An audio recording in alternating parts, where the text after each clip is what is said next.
አለን እንግዲህ ያው በተነገረኝ መሰረት ያው ሁለቱንም ማወቅ እንደምትፈልጊ ነው የሰማሁትና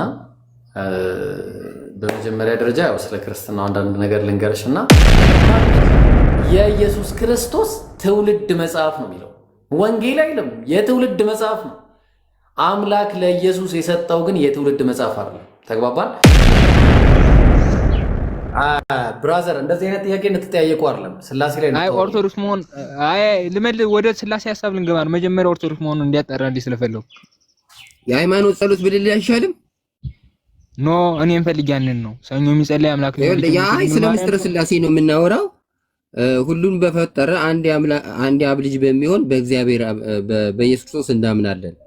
ከባህሪ የተገኘ የባህሪ አምላክ በባህሪው ከአብ ጋር የሚተካከል ሁሉ በእርሱ የሆነ የተወለደ እንጂ ያልተፈጠረ ነው። ዓለም ሳይፈጠር ተወለደ እንጂ አልተፈጠረም። ይሄ ያልተፈጠረው ወልድ በአካል ከአብ ጋር ያለ ሁለተኛው አምላክ ነው። ይሄንን ነው ደቂቃ ያዝል ኢብራሂም ደቂቃ ያዝልና እኔም እቀጥላለሁ፣ እሱም ይቀጥላል። አነስ ደቂቃ ያዝላቸው። እሺ አነስ አላህ። እሺ ቆይ እንደው ከፍቼ ምናምን ሊያዝላችሁ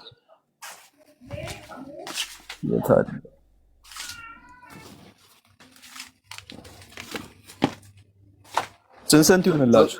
ሁለት ይበቃችኋል? ባኬን ፎርስ ነው እናወራ።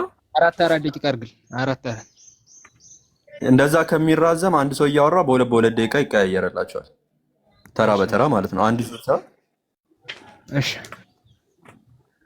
ይኸው እውነተኛው ጀምር። ኦኬ፣ የሃይማኖት ጸሎት ላይ ላምጣለት። በቃሌ ያልኩት ቃል በቃል የሆነ ስህተት ሲኖረው ስለሚችል ይኸውልህ እንደዚህ ይላል። ሁሉን የፈጠረ አንድ አምላክ በሚሆን በእግዚአብሔር አብ እናምናለን። ባይብሉ አብን አንድ አምላክ እንደሚለው ሁሉ የሃይማኖት ጸሎትም አብን አንድ አምላክ አለው። ተመልከቱ። ስለዚህ አብ አንድ አምላክ ስለተባለ ሁለቱ አምላኮች ወልድና መንፈስ ቅዱስ የሉም ማለት አይደለም። ምክንያቱም ወልድም አንድ ጌታ በሚሆን በኢየሱስ ክርስቶስ እናምናለን ይላል። ቀጥሎ ሁለት ጌታ አገኘክ። ልቀጥል። ሰማይና ምድርን የፈጠረ የሚታየውን የማይታየውን ዓለም ሳይፈጠር ከእርሱ ጋር በነበረ አንድ የአብ ልጅ በሚሆን በአንድ ጌታ አንድ ጌታ ይለዋል ኢየሱስን ራሱ። ልክ እንደ ባይብሉ ሁለተኛ ጌታ ወይም ሁለተኛ አምላክ አገኘ ማለት ነው። በኢየሱስ ክርስቶስ እናምናለን።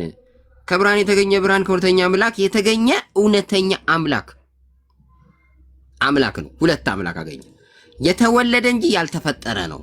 በባህሪው ከአብ ጋር የሚተካከል ሁሉ በእርሱ የሆነ በባህሪው ከአብ ጋር የሚተካከል ተመልከት፣ የሚስተካከል እንጂ ሁለት አምላክ ያልሆነ ማለት አይደለም። በስልጣን ትክክል ናቸው፣ እኩል ናቸው፣ በስልጣን አንድ ናቸው ማለት ሁለት ባለስልጣን ማለት ባለስልጣኖች የሉም እያለ አይደለም። የሚነግርህ የሃይማኖት ጸሎቱ ይሄ ነው።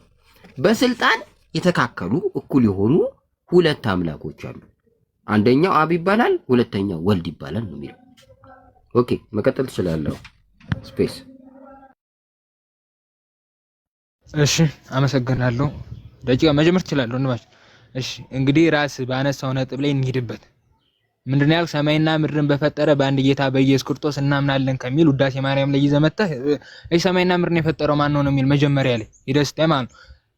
መጀመሪያ እግዚአብሔር ሰማይና ምድርን ፈጠረ፣ ምድርን ባዶ ነበረች አይደል የሚለው። ስለዚህ በዚህ ተለያዩ ማለት ነው ወይም ሶስት አምላክ ናቸው ማለት ሰማይና ምድርን ፈጠረ ነው የሚል። ስለዚህ አንድ አምላክ ናቸው ማለት ነው። ለምሳሌ አሁን ዮሐንስ ወንጌል ምዕራፍ 1 ከቁጥር 1 ላይ ምን ይላል? መጀመሪያ ቃል ነበር፣ ቃልም በእግዚአብሔር ዘንድ ነበር፣ ቃልም እግዚአብሔር ነበር። ቃል የእግዚአብሔር ቃሉና እሱ ይለያያሉ ማለት ነው? አይለያዩም። አንድ አምላክ ናቸው። ሁሉ በእርሱ ሆነ ብለኛል ራስህ ቁጥር 3 ላይ ሁሉ በአካል አይለያዩም ነው እያልከኝ። አረ እና ላብራራ ነው ልመጣልን።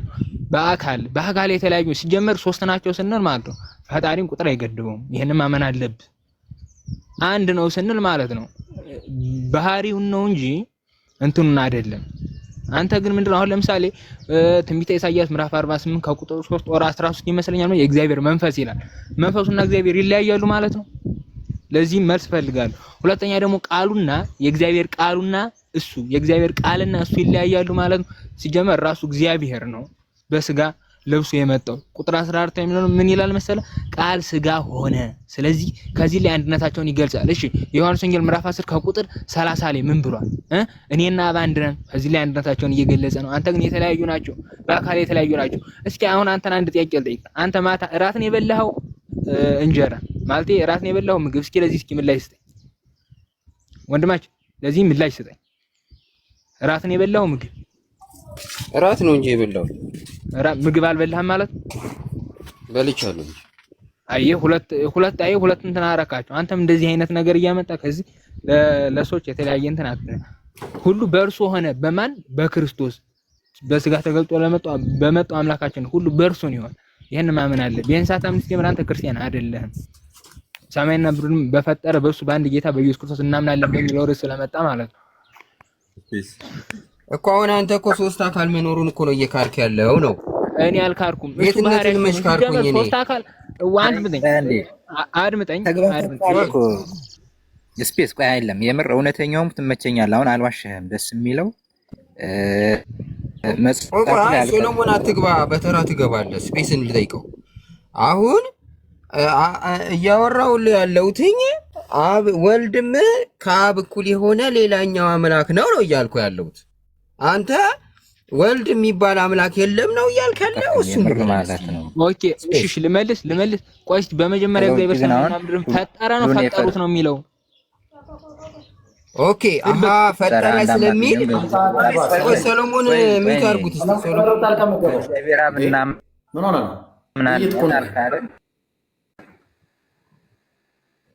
ሰሎሞን ማነው? ስፔስ ማለት ስፔስ እግዚአብሔር ሰማይና ምድርን ፈጠረ ሲል በአካል አንድ ነው እያለህ ነው? እንደዛ ነው የምታምነው? እኔ እኮ ጠየቅኩ። እራት ነው ምግብ ነው የበላኸው ብዬ ስጠይቅ የተለያዩ አካል ስለራቱ አሁን እኔ የምጠይቀን ማለት እሱ ባህሪያቸው ነው። ኧረ ጉድ! እኔን እግዚአብሔር ሰማይና ምድርን ፈጠረ ሲል ስላሴ ሶስቱ ዓለምን አልፈጠሩ ማለት ነው? ወንድማችን ሶስት ናቸው ስንል የተለያዩ አካል ናቸው ስንል የተለያዩ ሆነው አይደለም። የተለያዩ አይደሉም። በመጀመሪያ የተለያዩ አካል አይደሉም። በመለኮት አንድ ናቸው። የተለያዩ አንተ በስላሴ አንዱ ሶስት ናቸው ማለት በስልጣን ነው አይደለ? ኧረ ጉድ! አንተ ስላሴ በሚለው ሐሳብ ከሄድክ እስኪ በመለኮት አንድ ናቸው አይደሉ እኮ። በመለኮት ማለት እኮ በአምላክነት በስልጣን በባህሪ ማለት ነው አይደለ? እሺ ለምንድን ነው መጀመሪያ ቃል ነበር፣ ቃልም በእግዚአብሔር ዘንድ ነበር፣ ቃልም እግዚአብሔር ነበር። እግዚአብሔር ናቸው አይልም፣ እግዚአብሔር ነበር ነው የሚለው። እግዚአብሔር እና ድሮስ ታዲያ ወልድን እግዚአብሔር ናቸው እንዲል ትፈልጋለህ? ወልድ አንድ እኮ ነው። ወልድ አንተ በስላሴ ሐሳብ እየመጣ ስለሆነ ላስረዳ እየሞከርኩ ነው። አይለያዩም። ሲጀመር ሰማይና ምድርን የፈጠረው አንድ ነው። አሁን ቃል የተባለው ወልድ ነው አይደለ? ወልድን ናቸው እንዲል ትፈልጋለህ እንዴ? ወንድማችን እናንተ እኮ የተለያዩ አካል ናቸው እያልከኝ ስለሆነ ናቸው። አንተ ናቸው፣ እኔ ደግሞ ነው። የተለያዩ አካል አይደሉም። አስተካክል እና የተለያዩ ቆይ እስኪ አንተ ፈጣሪን በቁጥር መወሰን እንችላለን ብለህ ነው የምታስበው? እና በሶስት አካሎች የሉ? በቁጥር እየሄድክ ከሆነ አንተ ሂሳብ እሺ፣ አንድ ሲባዛ አንድ ቢሆንስ? ሶስት አካል የለም ወይ ያልተጠየቅኩ ምን ትመልሳለህ? እስኪ ቆይ አንተ በካልኩሌሽን እየመጣ ሶስት አካል ስትል በመደመር ስለህርክልኝ ነው። እኔ እስኪ በማባዛት ልንጣል። በመደመር አንድ ሲባዛ አንድ ሲደመር ወልድ ሲደመር መንፈስ ቅዱስ ሲደመር ሶስት። እሺ ደግሞ እስኪ አባዛት ስላሴ የምትለው እኮ ሶስቱ ማለት ነው። አካል ተደምሮ እኮ ሶስት ይሆናል። ኧረ ጉድ! እሺ አንድ እስኪ አባዛቸው እስኪ አንድ ሲባዛ አንድ ስንት ይሆናል? በዚህ የተለየ ባዶ ነህ። ዝም በል ሲጀመር። ሌላ ኢብራሂም፣ እኔ እናንተ መቀጠል እንችላለን። እኔ የሚገባው ጉዳይ አይደለም። ኦኬ ከበደ ከሱ ጋር እሺ። ሌላ ሰው ኧረ ሲጀመር መደመርና ተደምሮ መስሎኝ አብ ሲደመር ወልድ ሲደመር መንፈስ ቅዱስ እኩል ሆነ ስላሴ ሶስቱ ማለት ነው። እስኪ አባዛቸው ነው። ሰለሞን ጋር ቀጥለው ነው በቃ ስፔስ። ኦኬ ሰለሞን ቀጥለው። ሰለሞን ቀጥል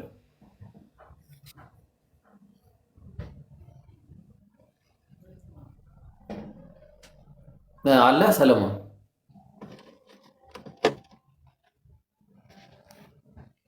ሰለሞን የለም ማለት ነው። እሺ ሜርሲ ትቀጥያለሽ። ሜርሲ ቀጥይ። በቃ አንቺ ሜርሲ ትቀጥያለሽ።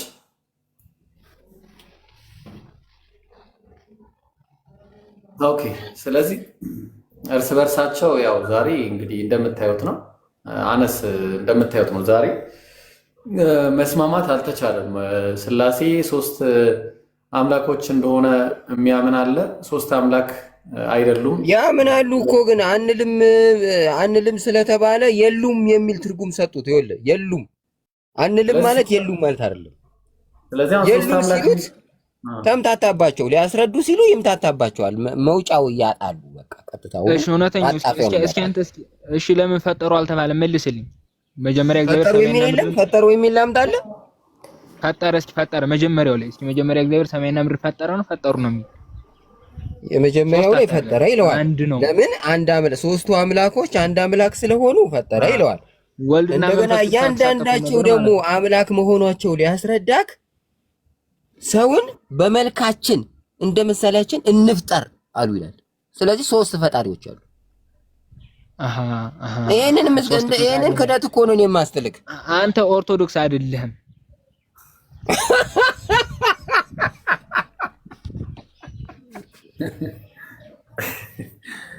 ፋይናል ይኸውልህ እንዴት ስላሴን እንደማያውቁ የምታውቀው አታውቅም። ኦርቶዶክስ አይደለም ይልሃል እንጂ ራሱ አደባባይ ላይ ሲወጣ ስላሴን ክዶ ታገኘዋለህ። እንፍጠር ያሉት ሶስት ፈጣሪዎች ስላሉ አይደለም እንዴ? እና እንፍጠር ያለው ለግነት ነው። ወደ እስልምና ሊመጡ ነው እኮ በቃ ሰልመዋል።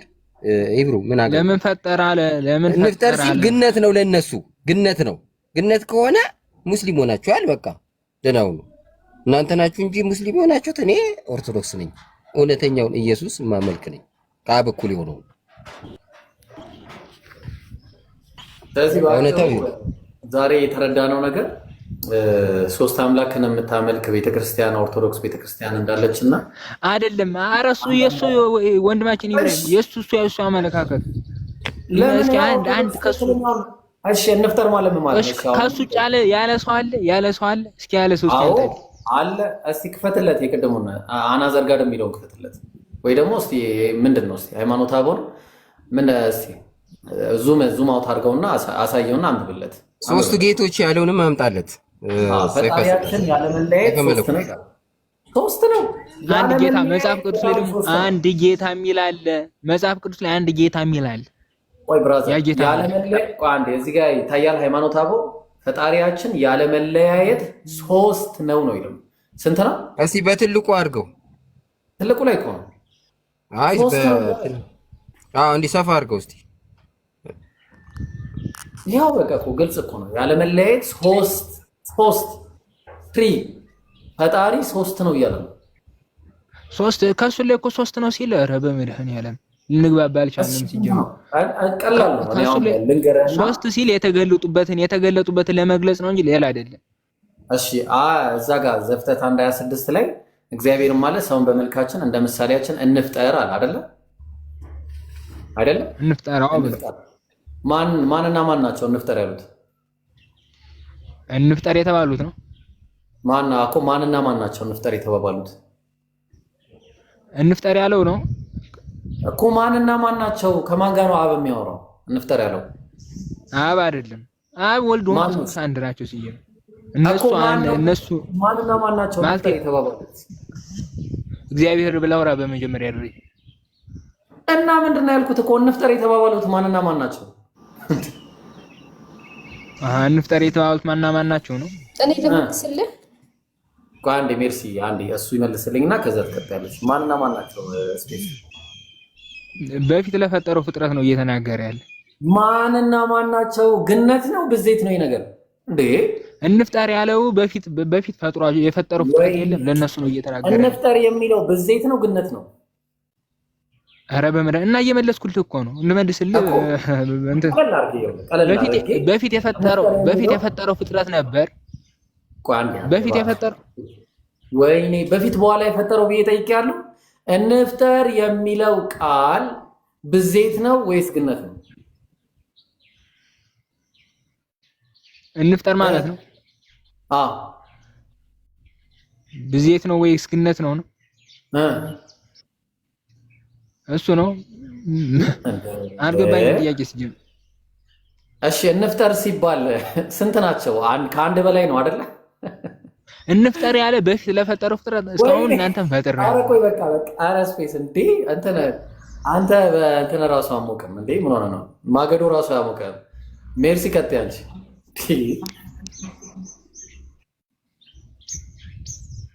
እሺ በስፔስ ቦታ ሲል ከአንድ በላይ እንዳለ ያስታውቃል። ነገር ግን መንፈሱን ነው እንፍጠር ሲል መንፈሱንና ወልድን ነው።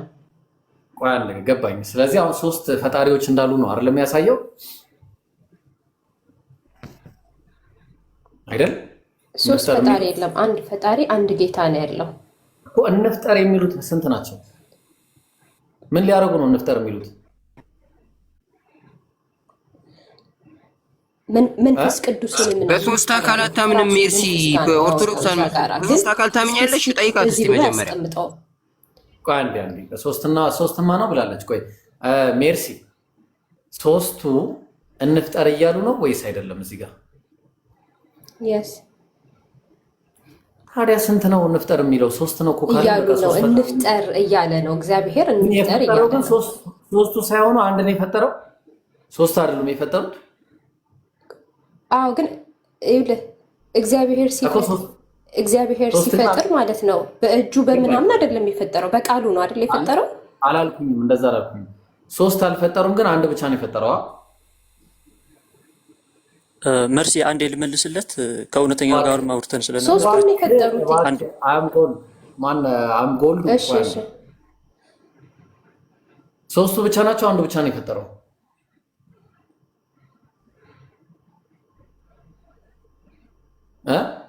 እግዚአብሔር ነው የፈጠረው። የተማከረው እዛ ጋር ግን ከመንፈሱ ጋር ነው እያልኩ ነው። ስለዚህ ከመንፈሱ ጋር ተማከረ እንጂ የፈጠረው አንዱ ብቻ ነው። አማከረው እንጂ አልፈጠረም መንፈሱ። እዛ ጋር የሚገልጠው ነገር የለም። እግዚአብሔር ፈጠረ እንጂ ሶስት አምላኮች ፈጠሩ የሚል የተጻፈ የለም። ስለዚህ እዛ ጋር ሊነግርህ የምችለው ጥቅስ እግዚአብሔር ፈጠረ የሚለው ነው። የተማከረው ግን ከመንፈሱ ጋር ነው። ገባኝ። አንዱን የፈጠረው ግን ሶስቱ አልፈጠሩም። አንዱ ብቻ ነው የፈጠረው ከመሀላቸው። ለዛ ነው የተጻፈውን ነው አሁን ቀጥታ ማነብልህ ወይ ደግሞ ያነብብከውን ነው የምመልስልህ።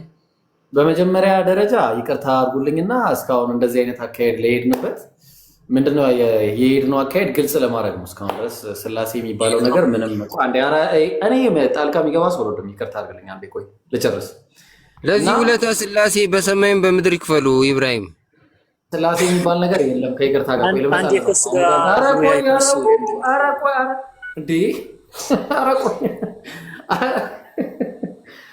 እና ምን መሰላችሁ ባይብል ላይ ስላሴ የሚባል ነገር እስካሁን ድረስ እኔ ፍለጋ ላይ ነበርኩኝ እና በቃ ባይብል ላይ ፈለግን አላገኘንም። በመጀመሪያ ደረጃ ማለት ነው። ተግባባን።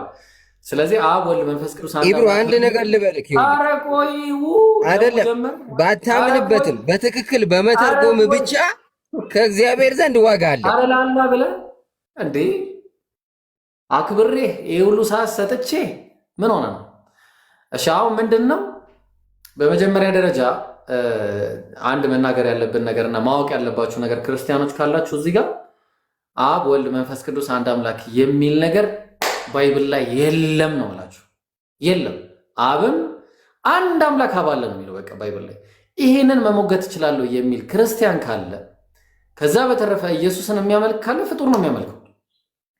ትረስት ሚ ፍጡር ነው እያመለካችሁ ያላችሁ። እውነተኛውም ሁን የገባችሁ ሌሎችም ክርስቲያኖች ሆኑ ማናችሁም ሁን ፍጡር ነው የምታመልኩት። ስለዚህ አሁን ዛሬ 5 ሚሊዮን ገብቷል። ኤኒ ፐርሰን ቻሌንጅ ሊያደርገን የሚችል ስላሴ ባይብል ላይ አለ የሚል አንድ ሰው ካለ መቀጠል ይችላል። ይኸው ቀጥሉ። እሺ ጎልዱ መቀጠል ይችላል። ኦኬ እሺ። ከእውነተኛ ጋር አውርተን ነበር። ይሄ ስልክ በነገራችን ላይ የወንድሜ ነውና ቢሃምብል በሚለው አካውንት ተወያይቼ ረትቼ ነበር አይደለ? አሁን ከሱ ጋር ቀጥልና ብዙ ጊዜ ስለማይፈጅ ነው ወንድሜ። አንዴ ብዙ ጊዜ ማይፈጅም ረትቼውም ያንን ለመወያየት ከሆነ ችግር የለውም። ለመወያየት ከሆነ ጊዜ ስጠንና በየ2 ደቂቃ ብዙም አንቆይም። ተወያዩ፣ ችግር የለውም። ያው እና ትልቁ ላይ ሆና እና ኧረ ችግር የለውም። ያው ኤኒ ፐርሰን እሱን ቻሌንጅ ማድረግ የሚችል ካለ ያው ቀጥሉ። ኦኬ አውቄ ያለው እውነትን የተናገርከው ሁለታችን ተወያይተናል። ሪከርዱም አለ እኔ ቤት። ትክክል ነው። አሁን ብታሰማንም ደስ ይለኛል። ያው ረትቼም ስለነበር ማለት ነው። ረጅም ነው፣ በጣም ረጅም ነው። የአንድ ሰዓት የሁለት ሰዓት። ኦኬ እሺ፣ አንዴ ሰዓት ተሰጥቶኛል። አንዴ ቆይ አንዴ ቀጥል፣ በቃ ቀጥል። ኦኬ እሺ፣ ምን መሰለ፣ በመጀመሪያ ይሄ የወንድሜ እንትን ነው፣ ፕሮፋይል ነው፣ ቢሃምብል በሚል ነው የኔ እንትን ማለት ነው። ከዛ ሲቀጥል አንድም ሶስትም ብላ ኦርቶዶክስ ስትል አንተ የፈታኸውን የሚኖሩ እያልን አይደለም እኛ ማለት ነው። እኛ እያልን ያለ ነው ምንድነው? አንድ አምላክ አለ። ያ እርሱ ያ አንዱ አምላክ ነው ሶስት አካል ያለው። ማን ነው ያ አንዱ አምላክ ማለት ነው? እርሱ ራሱ ነው ሶስት አካል ያለው። ስለዚህ ሌላ ነገር የለውም ማለት ነው። ከዛ ደግሞ እነዚህ ሶስቱ ያ አንዱ አምላክ እንዴት ሶስት ልትለው ትችላለህ ነው። እነዚህ ሶስቱ አምላክ የምንላቸው ሶስት የተለያየ አምላክን እየጠራን ሳይሆን ያ የፈጣሪ አምላክ ኃያል ስለሆነ ነው። ለምሳሌ አብ የእግዚአብሔር አካል ነው፣ ወልድም የእግዚአብሔር አካል ነው፣ መንፈስ ቅዱስም የእግዚአብሔር አካል ነው። ስለዚህ ነው የእግዚአብሔር አካል ስለሆነ ነው እግዚአብሔር የሚባለው እንጂ ሌላ የተለየ ከእግዚአብሔር የተለየ ሌላ ሁለተኛ እግዚአብሔር እየጠራን አይደለም። የራሱ አካል ነው እግዚአብሔር እያልን ያለ ነው። ለምሳሌ አንድ ሰው እኮ ሁለት አካል አድርጎ ለምሳሌ ለአንድ ሰው ፈጣሪ ሁሉን ቻይ ነውና ሁለት አካል አድርጎ ሊፈጥረው ይችላል። ለምሳሌ ተመስገን የሚባል ማለት ነው ሁለት አካል አድርጎ ሊፈጥረው ይችላል። አንዱ ተመስገን ሽሬ፣ አንዱ ተመስገን ደግሞ አዲስ አበባ ካደረገው አዲስ አበባ ያለውን ምንድነው የምትለው? ተመስገን ብለህ ነው የምትጠራው። ሽሬ ያለውም ተመስገን ብለህ ነው የምትጠራው። ግን ያ እሱ ራሱ አንድ ተመስገን ነው፣ ሁለት አካል ስላለው ነው እንጂ ማለት ነው። ወደ ፈጣሪ ስንመጣ ያ አንዱ አምላክ ነው፣ ሶስት አካል ስላለው ነው እንጂ አንዱ አምላክ ነው፣ ራሱ አንዱ አምላክ ማለት ነው። ከዛም አለ ሶስት አካል አለው ማለት ነው። ስለዚህ ሌላ የተለየ አምላክን የለም ከጌታ ውጪ ማለት ነው። ሌላ የተለየ አምላክ የለም። ስለዚህ ጌታ አንድ ነው፣ ሶስት አካል አለው ማለት ነው። ከዛ ደግሞ በጥቅስም ብናይም ደስ ይለኛል እና ሰይፈ ስላሴ ያነሳኸውን ብናየው በዛ ምዕራፉ ራሱም ይፈተዋል። አንድ አምላክ ብቻ እንዳለ ሶስት አምላክም የለም የሚልም ቃል በቃል አለ ሰይፈ ስላሴ ላይ ማለት ነው። እሺ ቀጥልና እውነተኛው ከዛ ባኬን ፎርስ ታደርጋላችሁ። እውነተኛ ስላሴ የትኛው እንደሆነ እናያለን ማለት ነው። ቀጥል። ሶስት አምላክ የሚለው ነው ወይስ አንድ አምላክ የሚለው ነው? እሺ ቀጥል። እውነተኛው ኢየሱስ እውነተኛው ታርጊያለሁ። ይቅርታ ታርጊ ነበር። ሶስት ሰዎችን የመሰልኩበትን ፖይንት አንተ ሚስ ሪፕሬዘንት አድርጋል። አሁን በኖርማል ስንሄድ ሶስት ሰዎች ሶስት አይምሮ ነው ያላቸው። ሶስት የተለያየ አይምሮዎች አሉ በሶስት ሰዎች ውስጥ። ስለዚህ የተለያየ ነገር ነው የሚያስቡት። በስላሴ ዘንድ ግን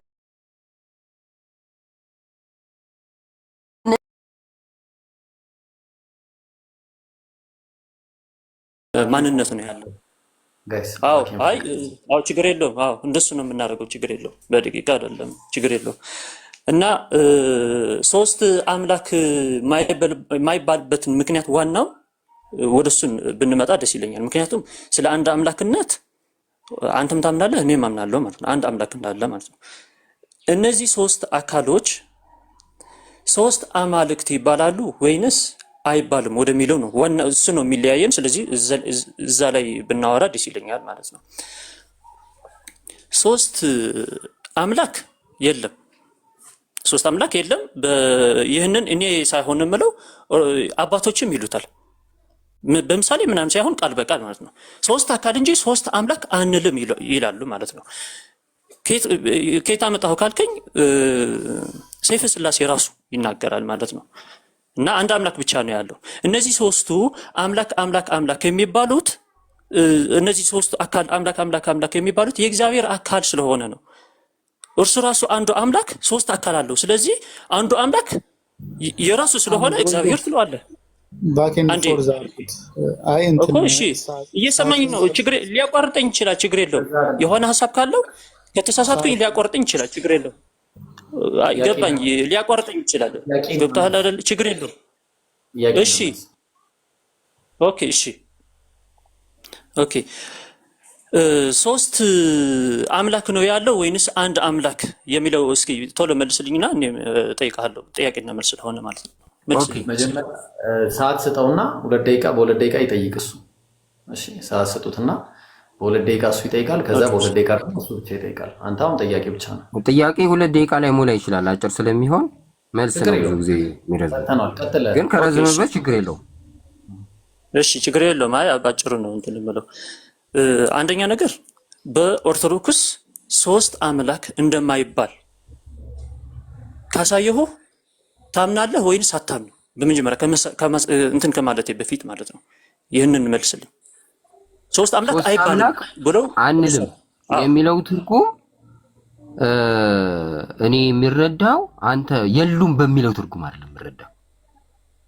የሉም በሚለው ከተረዳውክ ምንድነው የሚሆነው? ስላሴ የሉም የሚል ትርጉም ነው የሚሰጠው። ስለዚህ በዛ አልረዳው። እናንተ እንደፈለጋችሁ ማለት ትችላላችሁ። ስላሴ አሉ፣ 3ቱ አምላኮች አሉ። ግን 3 አምላክ አንልም ምን ማለት ነው? አንድ አምላክ ተብሎ ይመለካሉ። ስለሚመለኩ አምላካችን እግዚአብሔር ሆይ ብለን እናመልካለን ማለት ነው ትርጉሙ። 3 አምላክ አንልም ማለት ነው። እሺ በመጀመሪያ ወንድሜ ይቅርታ ማለት አለብህ ለነሱ ከዚህ ካንተ ጋር ሲወያዩ ለነበሩት ማለት ነው። ምክንያቱም 3 አምላክ አንልም እንደሚሉ አሁን ነው ያመንከው አባቶች ማለት ነው። 3 አምላክ አንልም አንድ አምላክ ብቻ ነው ምንለው እንደሚሉ አሁን ነው ያመንከው ማለት ነው። ስለዚህ ስትከራከራቸው ነበር።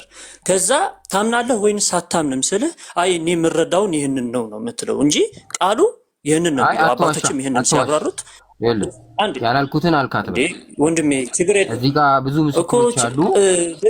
አሁን ደጋግሜ ነግሬሃለሁ።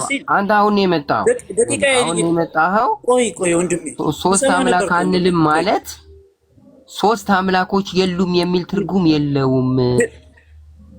ኢብራሂም ለምን ነው አምላክነታቸውን ስላወቅ አንድ አምላክ እንላለን ማለት ነው እያልኩ ያለው። ስለዚህ ያላልኩትን አልካትበል፣ አትዋሽ። እሺ መልስልኝ። እሺ ጨምርልኝ። ኦኬ አትዋሽ። ይሄን አላልኩም። 3 አምላክ አንልም የተባለበት ምክንያት 3 አምላኮች ብቻ ነው ያሉት አንድ አምላክ የለም ብለህ ቁጭ እንዳትል ነው። ገባክ? 3 አምላኮች አሉ አንድ አምላክ ግን አይደሉም ብለህ እንዳትደመድም፣ አንድ አምላክነታቸውን እንዳትረሳ። 3 አምላኮች ቢሆኑም በስልጣን እኩል ናቸው። በስልጣን አንድ ናቸው ማለት በስልጣን እኩል ናቸው ማለት ነው። በስልጣን እኩል ለምን ሆኑ? 3 አምላክ አይደለም ስለሌላቸው። አንተ ጥያቄ መጠየቅ እስከምትፈልግ ድረስ አልከለክልም። ተጨመረልኝ ግን እሱ ነው የሚያወራው። እሺ እየመለስኩልህ ነው እኮ መልስ ብቻ መለስኩልህ አይደል እንዴ? አዳምጥ እንዴ ያልተባለ አለ እያልክ ይቅርታ ጠይቅ ምናምን ትላለህ አንተ በትክክል ራስህ ሳታዳምጥ ማለት ነው። እሺ መልስ እና እንትን እላለሁ ችግር የለውም። ሶስት አምላኮች አንልም ያለችው ቤተክርስቲያን ትክክለኛ ትርጉሙ 3 አምላኮች አሉ ብለክ ቁጭ እንዳትል። 3ቱ አምላኮች አንድ አምላክ መሆናቸውን ማወቅ አለብህ ነው። እንዴት ነው አንድ አምላክ የሆኑት? በስልጣን አንድ ስለሆኑ። ይኸውልህ በስልጣን በአገዛዝ በባህሪ አንድ ናቸው ተባለ። አንድ ናቸው ምን ማለት ነው? በስልጣን አንዱ ካንዱ አይበልጥም። ስለማይበላለጡ አንድ አምላክ ናቸው። አለመበላለጥ ብቻ አይደለም ያልተበላለጡት፣ በሶስቱ አካል ውስጥ አንድ የአምላክ ልብ ነው ያለው። አንድ የአምላክ ልብ ካለ አንድ አምላክ መሆናቸውን ልታስቀረው አትችልም። ስለዚህ አንድ አምላክነታቸውን እንዳትረሳ ነው ማለት ነው እንጂ አብ ስልጣን የለውም፣ ባለስልጣን አይደለም።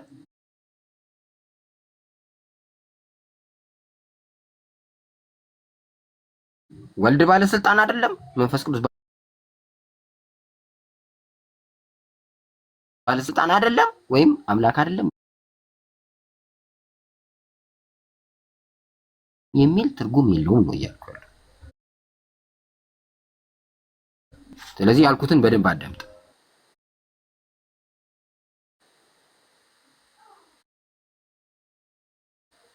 እሺ ጋይስ፣ ለማንኛውም ጊዜ ነበረ ብዬ አስባለሁ። እሺ አሁን ምን እናደርጋለን ኦኬ፣ መሰለህ? አሁን አይ ስጨርስ ነበር ስጠብቀው ነበር። ኦኬ እሺ አይ እ እየሆነልኝ አንድ አይደለም እና አይደለም እኮ ደቂቃ ጨምራለች ማለት ደቂቃ ጨምራላችሁ እኛ አይደለ? ከዛ ግን እሱ ነበር ሲያወራ የነበረውና ፈጠን በለሽ ቶሎ። አንዴ ልጅ አሁን ወደ እሺ ቴንክ ዩ እሺ አሁን የምንስማማው ነገር ምንድን ነው? ሶስቱ አካል አንድ አምላክ ነው የሚባሉት እንጂ ሶስት አምላክ አይባሉም ተብሎ እንደተጻፈ እሱም ያምናል እኔም አምናለሁ ማለት ነው።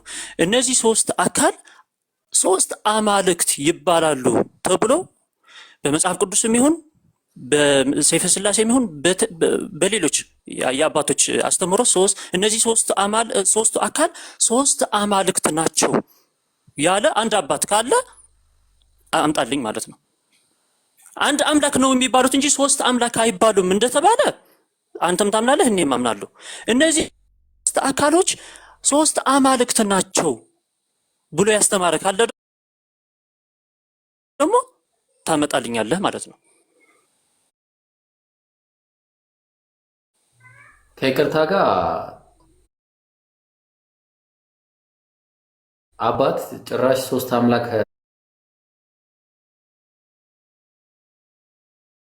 ሶስት ሥላሴን የሚያምን አባት ራሱ የለም። ከይቅርታ ጋር አሁን እሱ የማየው ጥያቄ አጠይቀው። እንደዛ የሚል አምላክም የለም። እሱን ከኛ ጋር ታወራለህ። ሶስት ሥላሴን አንቲኒሴ በሥላሴ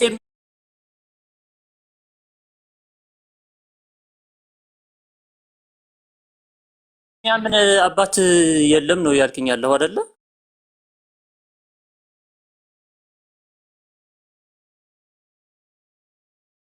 አዎ የለም። ካለ ታመጣለህ።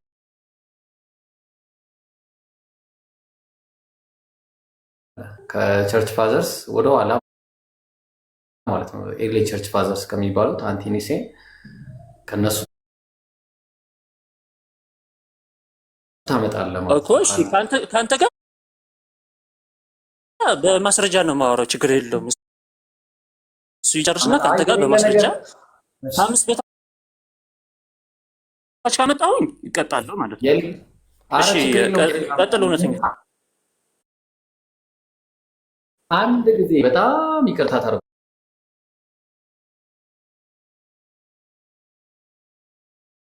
ታደርጉልኛላችሁ። በጣም ይቅርታ ታደርጉልኛላችሁ። አም ጎልዱ አቡ ፋሪስ ሰላም አለይኩም። በጣም ይቅርታ እሺ፣ ሁላችሁም ይቅርታ። አለይኩም ሰላም ወራህመቱላሂ ወበረካቱ። ልጅቷ ያ እና ሞዴሬተር ስጠኝና ለሰባት ወይ ደግሞ ተጻፈ አለና ሰባት አንተ ችግር የለውም አብሽር። አሁን ለመማር ዝግጁ ናት?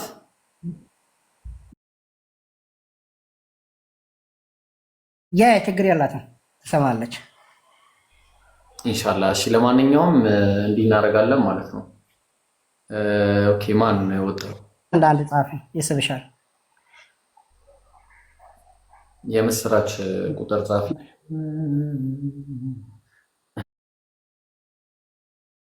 እንደዚህ አይነት የምስራች አለ እንዴ? ቻይኒኛ አይደለም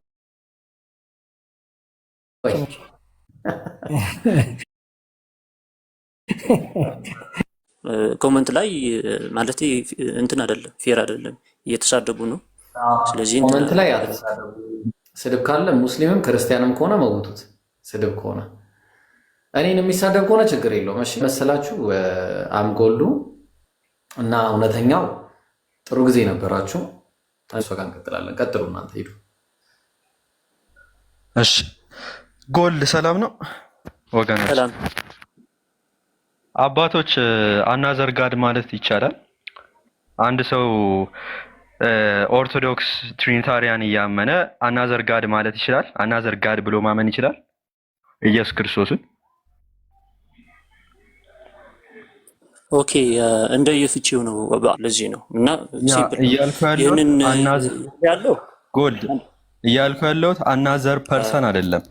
አናዘር ፐርሰን ቢሆን ሌላ አካል ይሆናል። ዳስ ኦብቪየስ፣ ያ ዳስ ኦኬ፣ ችግር የለውም ያ።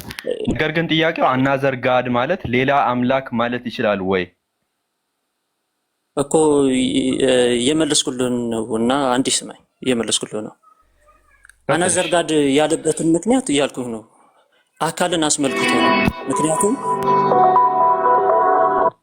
አንዴ ሜት አድርገውና አንዴ ሶሪ ስልክ ገብቶብኝ። ኦኬ ችግር የለውም። እሺ አናዘር ጋድ ያለበትን ምክንያት አካልን አስመልክቶ ነው። ሌላ አካል ለማለት ምክንያቱም ያ አካል አምላክ ነው። ምክንያቱም አሁን ስናገር አንዴ ማን ያለው ጎል መጀመሪያ አናዘር ጋድ ያለው ማን ነው? ቆይ አይ ማብራሪያ ከመስጠት በፊት ማን ያለው? እኔ ሙሉ ጊዜ አለኝ። ይኸውልህ ምናልባት ቸኩለህ ከሆነ የሆነ ስራ ካለ ችግር የለውም እንጂ ጊዜ ካለ ግን ይጨርስና ሙሉ ጊዜ ስላለን ማብራራለህ ጎል አንድ ጊዜ ግን ማን ያለው መጀመሪያ ከማብራራት ማን እንዳለ መናገር አለብህ እና ጥቅሱን ማለት ነው። ምን አልከኝ? ማን ነው እንደዛ ያለው? አናዘር ጋድ ያለው ማን ነው? እሱ ስሙ ረስቼዋለሁ። ቅድም ግን የቤተ ክርስቲያን አባት እንደሆነ ነው የማውቀው። ያ ኦሪገን ነው። ኦኬ እሺ፣ ብቻ የቤተ ክርስቲያን አባት ስለሆነ ነው ወንድሜ። አንዴ ስማኝ፣ እኔ ያልኩኝ ያለሁት እሱ በቤተ ክርስቲያን ማለት ነው። አንዴ ከማብራሪያው በፊት ማን እንዳለ እና የቱ ጋር እንደሆነ እሱም ልታስቀምጥልን ይገባል። ዝም ብለህ የምታወራ ከሆነ ከኪስ ነው እያወራ ያለው። የአባት ከምን አንጻር እንኳን እንዳለ ሳታውቅ ዝም ብለህ እያወራ ነው፣ አባቱ ማታውቅ ከሆነ ማለት ነው። ስለዚህ ማን ያለው ይህንን ልመልስልህ። እሺ ልመልስልህ ይህንን ለምን እንደዛ እንዳልኩ ማለት ነው። የቤተ ክርስቲያን አባት ማንኛውም የሆነ የቤተ ክርስቲያን አባት ማለት ነው ከቤተ ክርስቲያን ውጪ አስተምሮ አያስተምርም። ለዛ ነው በቤተ ክርስቲያን መሰረት ሆኜ የሱ እየመለስኩኝ ያለሁት። ለዛ ነው ገብቶሃል አይደል? እርግጠኛ ነህ? የቤተ ክርስቲያን አባት ከሆነ በሱ ነው የሚፈታ፣ በቤተ ክርስቲያን ነው የሚፈታው።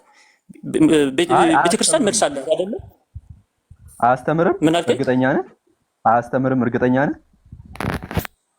አንዴ ከቤተ ክርስቲያን ውጪ ከሆነማ ያ አባት የተወገዘ ነው ማለት ነው እኮ ከቤተ ክርስቲያን ውጪ አስተምሮ ከሆነ። ስለዚህ በቤተ ክርስቲያን አፈታት ነው። አንዴ የቤተ ክርስቲያን አባት ሆኖ ከቤተ ክርስቲያን ትምህርት ውጪ አያስተምርም ነው ያልከው። ቅዱስ ዩስጥኖስ ሰማዕቱ የቤተ ክርስቲያን አባት ነው አይደል? እሱ አላውቀውም። ዩስጥኖስ ሰማዕቱን አታውቀውም? ያ ቅዱስ አላውቀውም እኔ። እሺ ማን ነው የምታውቀው? ቅዱስ ተርቱሊያንስ ታውቀዋለህ? ለምሳሌ ቅዱስ ዮሐንስ አፈወርቅ አውቀዋለሁ። ለምሳሌ ቅዱስ ዮሐንስ አፈወርቅ ከአራተኛው ክፍለ ዘመን በኋላ የነበሩ አባት እኮ ነው። ኧረ በለው ኢብሮ ወይ ቀጠል፣ ልጅቷ ከመጣች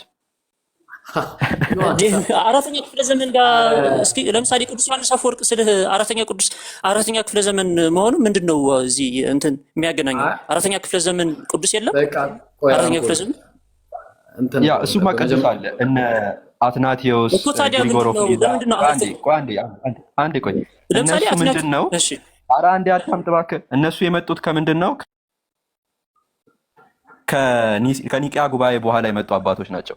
ስለዚህ እኛ እያወራን ያለ ነው ከኒቂያ ጉባኤ በፊት የነበረው አፖስቶሊክ ሰክሲሽን የስላሴ አስተምሮ አልነበረውም ነው እያለን ያለ ነው። ከኒቂያ ጉባኤ በፊት የነበሩት እነ ቅዱስ ዮሐንስ ሰማዕቱ እነ ተርቱሊያን ሰውን ሶፎርት አላስተማሩም ነው። አላኩል ያህል ኢብሮ ልጅቷ ከመጣች ቀጥል። እሺ አይ እኔ እኮ በጣም ትልቅ ነው እሱ። እንደሱ ከሆነ የምትለኝ ላመጣልህ እችላለሁ። ከኒቂያ ጉባኤ በፊት ማለት ነው። ከኒቂያ ጉባኤ በፊት ምን አልከኝ? ይኸውልህ ምን ታደርጋለህ? አነስና አንተ ትቀጥላላችሁ። እሺ አንድ ጊዜ ልጅቷን ግን አናግራት። እሺ ይቅርታ ጋር እሺ፣ ኢንተራፕት እንዳታደርጉኝ። አነስ ይቀጥላል ከአንተ ጋር ታስብ ኢንሻአላህ። እሷ ነች አቡ ፋሪስ ልጅቷ። አቡ ፋሪስ ምስር ብሮ ራቅ ብዬ ነው ከስልክ ያ እሷ ናት አናግራት። እሺ ሚስተር ሰላም ሄድፎን አድርጌ የሰማሁህ ነውና ራቅ ብዬ ነበር ከስልክ። አይሽ እሺ አናግራት። ሚስተር ሰላም ብያለሁ። እንዴት ነሽ? ሰላም ነው አልሐምዱሊላህ ሁሉ ሰላም። ደህና ነሽ? አለው እግዚአብሔር ይመስገን። አለን። እንግዲህ ያው በተነገረኝ መሰረት ያው ሁለቱንም ማወቅ እንደምትፈልጊ ነው የሰማሁትና በመጀመሪያ ደረጃ ያው ስለ ክርስትናው አንዳንድ ነገር ልንገርሽና ከዛ እስልምናው ላይ አንዳንድ ነገር እናወራለን። እንደዛ እናደርጋለን። እንስማማለና? እሺ። በመጀመሪያ ደረጃ ሁላችሁም እዚህ ጋር ያላችሁ ክርስቲያኖችም ሙስሊሞችም ማወቅ ያለባችሁ እሷን ያው ከማስተማር ጋር ሁላችሁም አንደርስታንድ እንድታደርጉት እንፈልጋለን ዛሬ ማለት ነው። ምንድነው አንደርስታንድ እንድታደርጉት የምንፈልገው? በክርስትና ማለትም ባይብል መሰረታዊ የሚባሉ ነገሮች 3 ነገሮች አሉ ማለት ነው። ዋና ዋና መሰረታዊ የሚባሉ የመጀመሪያው ምንድነው? መሰረቱ ዋናው መጽሐፉ ነው። ምክንያቱም ሁሉም ነገር ልታውቁት የምትችሉት በመጽሐፉ ነውና ማለት ነው። መጀመሪያ መሰረታዊ ነገር ቢባል መጽሐፍ አለ። ሁለተኛ ነገር መሰረታዊ የመለኮታዊ ሳቢ የሚባለው ነገር ነው። ኢየሱስ ሰው ነው አምላክ ነው ስላሴ የሚባል ነገር ባይብል ላይ አለ ወይስ የለም የሚሉ ነገሮች ማለት። ስለዚህ ሁለተኛ ነገር አለ። ሌላኛው ደግሞ የድህነት ጉዳይ ነው። ድህነት በክርስትና ምን ይመስላል የሚለው እነዚህ ነገሮች እያነጻጸርን እናያለን ማለት ነው። በመጀመሪያ ደረጃ ስለ ባይብል ስናወራ ባይብል ላይ ያው ባይብል የሚባለው ነገር መጽሐፍ ነው። ኢየሱስ የማያውቀው መጽሐፍ ነው። ይህ መጽሐፍ ለምንድን ነው ከተባለ ማንኛውም ክርስቲያን እዚህ ጋር ያለ ክርስቲያን መናገር የሚችለው አንድ ትልቅ ነገር ፈርስት ሴንቸሪ ላይ ምንም አይነት መጽሐፍ የለም። ኢየሱስ የማያውቃቸው መጽሐፎች ናቸው እነዚህ። ኢየሱስ ከሄደ ስንት መሰላችሁ? ከ60 ኤዲ ጀምሮ እስከ 110 ምናምን ኤዲ ድረስ ባሉ ጊዜ ውስጥ የተጻፉ መጽሐፍ ነበሩ ነው። አሁን አሉ አይደለም ነበሩ። ያ የነበሩት መጽሐፎች ምንድነው? ፓፒረስ ናቸው አሁን ያሉት ማለት። ፓፒረስ ማለት ምንድነው? በፓፒረስ ማለት በእንትን ላይ ቅጠል እንትን ነው። በዛ ላይ የተጻፉ ነበሩ። ከዛ በኋላ ምንድነው ያው ከ85 እስከ 110 የሚደርሱ ፓፒረሶች አሉ። ቁርጥራሾች፣ ፍራግመንት፣ ብጥስጣሾች ናቸው ያሉት። እነዚህ ብጥስጣሾች ፍራግመንቶች ምንድናቸው ከተባለ አነስ እንትን ካለ ብታሳይልኝ ደስ ይለኛል። ያው እኔ ፋይልኝ ስላልያዝኩኝ እኔ እነግራቸዋለሁ። ኢንሻአላህ ታሳይልኛለህ። ማኑስክሪፕት ከተባለ ማኑስክሪፕት የሚባል ነገር የለም። ምንድን ያለው ከተባለ ኮፒ፣ ተግባባን? ኮፒ ኮፒ ኮፒ ኮፒ ኮፒ ኮፒ ኮፒ ኮፒ ኮፒ ማች ሌተር ኮፒስ፣ በጣም የብዙ ጊዜ ኮፒ ናቸው ያሉት። ተግባባን? አንድና ሁለት አይደለም ኮፒ፣ በጣም የረዥም ጊዜ ኮፒ ማለት ነው። እነሱም ደግሞ ያሉት ምንድን ናቸው? ፍራግመንቶች ብጥስጣቸው። አሁን ለምሳሌ ያው ይከፍትልናል ምን አይነት መጽሐፎች እንዳሉ እናያለን ማለት ነው። ለምሳሌ አንዴ ትከፍትልን ፓፒረሶቹን አሳየኝ፣ እነዚህ ብጥስጣሾቹን ማለት ነው። ይኸው እነዚህ ናቸው ያሉት ማለት ነው። እነዚህ መጽሐፎቹ አሁን እነዚህ ናቸው። ተመልከች፣ በዚህ ሁኔታ ነው ያሉት ማለት ነው። እነዚህን መጽሐፍ ብለን እንግዲህ ዙም አውት እስቲ በደንብ አድርገው እንየው እስቲ፣ በደንብ እስቲ ዙም አድርጋቸው። እንግዲህ ከዚህ አንድ ሴንቴንስ መስራት አንችልም። ልብ አድርጊ። የመጀመሪያው ትልቁ ችግር ባይብል ላይ አንድ ብለን ገና ስንነሳ እነዚህ መጽሐፍቶች ናቸው ያሉት። ምንድን ነው ከዚህ ልንረዳ የምንችለው ነው? በቃ ምንም ልንረዳ አንችልም ከዚህ። ፈርስት ሴንቸሪ ላይ ምንም አይነት መጽሐፍ የለም። ብሉይ ማነው አዲስ ኪዳን የሚባለው መጽሐፍ ምንም አይነት በቃ ያለው ምንድን ነው? ማች ሌተር ኮፒስ፣ በቃ ኮፒ ማን እንዳደረገው አይታወቅም። ቼን ኦፍ ናሬሽን የለውም። ማን ለማን እንደሰጠ አይታወቅም። ተግባባን? ያው እዚህ ጋር ለምሳሌ ምንድን ነው የሚለው? እስቲ አንብብልን አንዴ። ሚውተን አንሳና፣ ያው ብለርድ ነው እኔ ጋር የሚታየው። እሺ ብለርድ ነው የሚታየው። እንግሊዝኛውን አንድ ጊዜ አንብብልን፣ ክፈተውና ማለት ነው ማን እንደጻፈው። The original manuscript, the autographers written by the sacred authors themselves are no longer extant for any book of the Bible. የትኛውም የመጽሐፍ ቅዱስ ክፍል ማለት ነው ዮሐንስ ወንጌል፣ ሉቃስ፣ ጴጥሮስ ሁሉንም ማለት ነው ብንወስደው በእነዛ ሰዎች የተጻፈው የለም ዛሬ ላይ አለ። ዛሬ ላይ የለም። ይሄው በራሳቸው በቅዱሳን ጸሐፊዎች የተጻፈው እነዛ የመጀመሪያዎቹ የመጽሐፍ ቅዱስ ጽሁፎች ከረጅም ጊዜ በፊት ጠፍተዋል አለ። ስለዚህ ጠፍተዋል ጽሁፎቹ። እናመሰግናለን አነስ። ስለዚህ ተመልከቺ፣ በመጀመሪያ ደረጃ ትልቁ መሰረታዊ የሚባለው ነገር መጽሐፉ የለም። በጣም በሚያሳዝን ሁኔታ መጽሐፉ የለም። ኦሪጂናል ማኑስክሪፕት የሚባል ነገር ባይብል የለውም። ኢየሱስ አያውቃቸውም እነዚህ መጽሐፍቶች የተጻፉት። ስለዚህ አሁን እንቀጥላለን። ፈርስት ሴንቸሪ መጽሐፍ አለ የለም። ሰከንድ ሴንቸሪ መጽሐፍ አለ የለም። ሰርድ ሴንቸሪ መቼ ነው ያለው? ኢየሱስ ከተወለደ በ400ኛው ዓመት ተግባባል። በቃ ያ ነው። በቃ ከ300 ምናምን እስከ በቃ በዚህ እድሜ ውስጥ ነው ያሉት እነዚህ መጽሐፍቶች ማለት ነው። ይሄ አሁን የብሉይ ኪዳን ነው። ይሄ ደግሞ የሚያሳይሽ ማለት ነው። እነዚህ አሁን ከብሉይ ኪዳን ከሙሴ የሙሴ መጽሐፍ የሚባሉት መቼ ነው ያለው? ከስንትና ስንት ዓመት በኋላ በጣም ረጅም ጊዜ ነው። ኢማጅን እንግዲህ ከ1000 ምናምን ሱብሃንአላህ በቃ ጭራሽ ማለት ነው። ስለዚህ ጭራሽ የለም ነው እኮ የምልሽ። በቃ መጽሐፎቹ የሉም። ማን የጻፋቸው አይታወቁም። እሱንም እንመጣበታለን። አሁን የመጀመሪያው ነገር እነዚህ መጽሐፍቶች እንግዲህ ዋናው ብሉይ ኪዳንን ሳይሆን አሁን አዲስ ኪዳን ላይ እናተኩርና ኮዴክስ ሳይናቲከስ የሚባል አንድ መጽሐፍ አለ። እሱ መጽሐፍ ማን እንደጻፈው አይታወቅም። ያው ኦልሬዲ በቁፋሮ ነው የተገኘው። ተጻፈ የሚባለው በ400ኛው ዓመት ነው። ይህ መጽሐፍ ምንድነው? ቼን ኦፍ ናሬሽን የለውም። ማን ለማን እንደሰጠ አይታወቅም። ልብ አድርጉ። ጸሐፊው ማን እንደሆነ አይታወቅም። ቅብብሎሽ፣ ሐዋርያ ቅብብሎሽ የለውም። ዝም ብለው አገኙት፣ ተቀበሉት። ልብ አድርጉ። መጽሐፍን ዝም ብለህ አግኝተህ የምትቀበለው እንዴት ሊሆን ይችላል? የማየው ነገር ነው። እኔ ምግብን ስበላ እየመረጥኩ ነው የምበላው። ተግባባል። ጸሐፊው ማን እንደሆነ የማይታወቁ ጸሐፊያኖች አለ። የፋይሉ አለ ወይስ እኔ ላውጣው? ምናልባት ስልኬ ላይ አዛ ነው ገና እስከማውጣው አለ። አዎ ችግር የለም። ክፈትልኝ አንድ ጊዜ።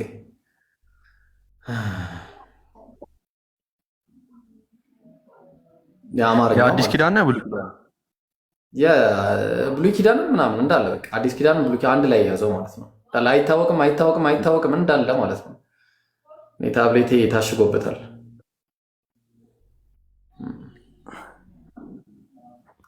ኦራይት። ኦ ማይ ጋድ መጽሐፈ መሳፍንት ልብ አድርጉ።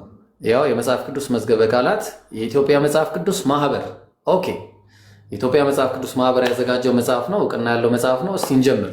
መጽሐፈ መሳፍንት መጽሐፉን ማን እንደጻፈው ምን ጊዜ እንደተጻፈ እርግጡ ባይታወቅም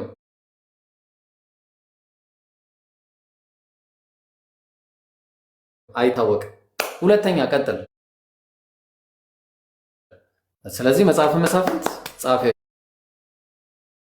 አይታወቅም። ሁለተኛ የማን መጽሐፍ አለ? የኢዮብ መጽሐፈ ኢዮብ። ምን አለ? የመጽሐፈ ኢዮብ ጸሐፊው ማን እንደነበር አልታወቀም። ምንም የሚታወቀው ነገር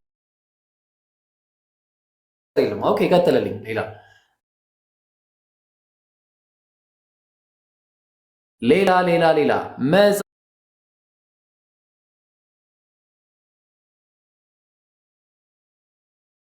መጽሐፈ አስቴር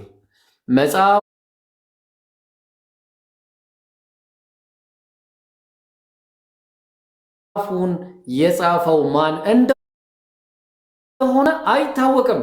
የለም ምንም የሚታወቅ ነገር የለም። ኦኬ መጽሐፈ ሰቆቃወ ኤርምያስ ጸሐፊው ኤርምያስ መሆኑን አለመሆኑ አልተረጋገጠም። እርግጠኝነት የለም። ምንም ማድረግ አይቻልም። የለም ቀጥል ሂድ። ኦኬ ሌላ እሺ ሌላ እስቲ እሺ የኢዩኤል መጽሐፍ ነው የሚለው። እሺ ማን ነው? የሳሙኤል አንደኛ ሳሙኤል፣ ሁለተኛ ሳሙኤል ምናምን። እሺ ምንድነው የሚለው? ማን እንደጻፋቸው አልተረጋገጠም። ምንም እርግጠኝነት የለም። አይታወቅም ጸሐፊው። ቀጥልሽ ቀጥል። ኦ ማይ ጋድ ማስረጃ የለም። ኦኬ ዜና መዋዕል ምናልባት ሌላ ሰው ጨምሮበት ይሆናል። ያው ምናልባት ሌላ ሰው ጨምሮበት ይሆናል። ማንም የሚታወቅ ነገር የለም። እሺ ቀጥል። ሌላ እሺ ዕብራውያን ላይ ውሰደን። ፋይናሊ በቃ ይደክመናል እንደዚህ። ዕብራውያን ላይ ውሰደንና በቃ እሺ ነገሥት አለ። እሺ ሳይት አንችልም በአንድ ጊዜ። ስለዚህ ምን እያለን ያስቀመጠው ተመልከቱ። ዕብራውያን መልእክት፣ ይህ መልእክት አለ። በመልእክቱ ውስጥ አንዳንድ ሰዎች ምናምን አለ። እሺ ኦኬ ምን አለሽ? ኦኬ አዎ መልእክቱ አለ። ይህ መልእክት በማን ማንነቱ አይታወቅም። ወንድ ይሁን ሴት፣ ትልቅ ይሁን ትንሽ፣ ምንም ሰው ይሁን አጋንንት፣ በማን ማንነቱ ማለት ነው። ከየት አገሩ ከየት እንደሆነ አይታወቅም። አካባቢው ራሱ ወዴት እንደተጻፈም አይታወቅም። በምን ጊዜው እንኳን አይታወቅም። ልባር በምን ምክንያት እንደተጻፈ አይታወቅም። ያ ጀማዓ እንዴት አድርጋችሁ ነው የምትቀበሉት? በጣም የሚገርመኝ ነገር እኔ ወላሂ እንዴት አእምሮዬ እንደማይሰራ ነው። በቃ ማንነቱ የማይታወቅ ከሆነ ምናምን ይሄ ሁሉ ከተናገረ በኋላ ተቀበል። እንዴት አድርጌ ነው የምቀበለው? ወዴት ነው የምቀበለው? ይሄንን እንዴ ወዴት ነው የምቀበለው ጋይስ? ስለዚህ የመጀመሪያው ትልቁ ችግር ምንድን ነው? እንዳያችሁት በቃ መቼም ጸሐፊያኑ አይታወቁም። የባይብል ጸሐፊያን ተጓባ። የባይብል ጸሐፊያን ካልታወቁ ደግሞ የመጀመሪያው መሰረታዊ መናጋት ክርስትና ላይ የሚመጣ ነው። መሰረታዊ የክርስትና መናጋት የሚመጣው እዚህ ጋር አንድ በሉልኝ። ስለዚህ መጽሐፉ ካልታወቀ አንድ ጊዜ እሷን አስተያየት ልጠይቃትና ምስር መጽሐፉ ካልታወቀ እንዴት ነው? እስቲ መጀመሪያ መሰረታዊ ነገር ስለሆነ ማለት ነው። እሺ አነስ ታነብልናለ እዛው ላይ ያዘውና እስቲ አንዴ ልጠይቃት። ምስር አለሻ? አለሁ። መጽሐፉ ጸሐፊው ካልታወቀ እንዴት ነው የመቀበል ነገሩ? እስቲ እዚህ ላይ ይህንን መጽሐፉ አይታወቅም ብሎ የጻፈው አካል ማን ነው? አዎ መጽሐፉን አይታወቅም ብሎ የጻፈው የማህበረ ቅዱሳን ማን ነው? ይቅርታ ማህበረ ቅዱሳን አልኩኝ። ምንድነው የመጽሐፍ ቅዱስ ማህበር ነው ያዘጋጀው። መጽሐፍ ቅዱስ ይህንን የሚያዘጋጁት ማለት ነው። ይህንን የሚያዘጋጁት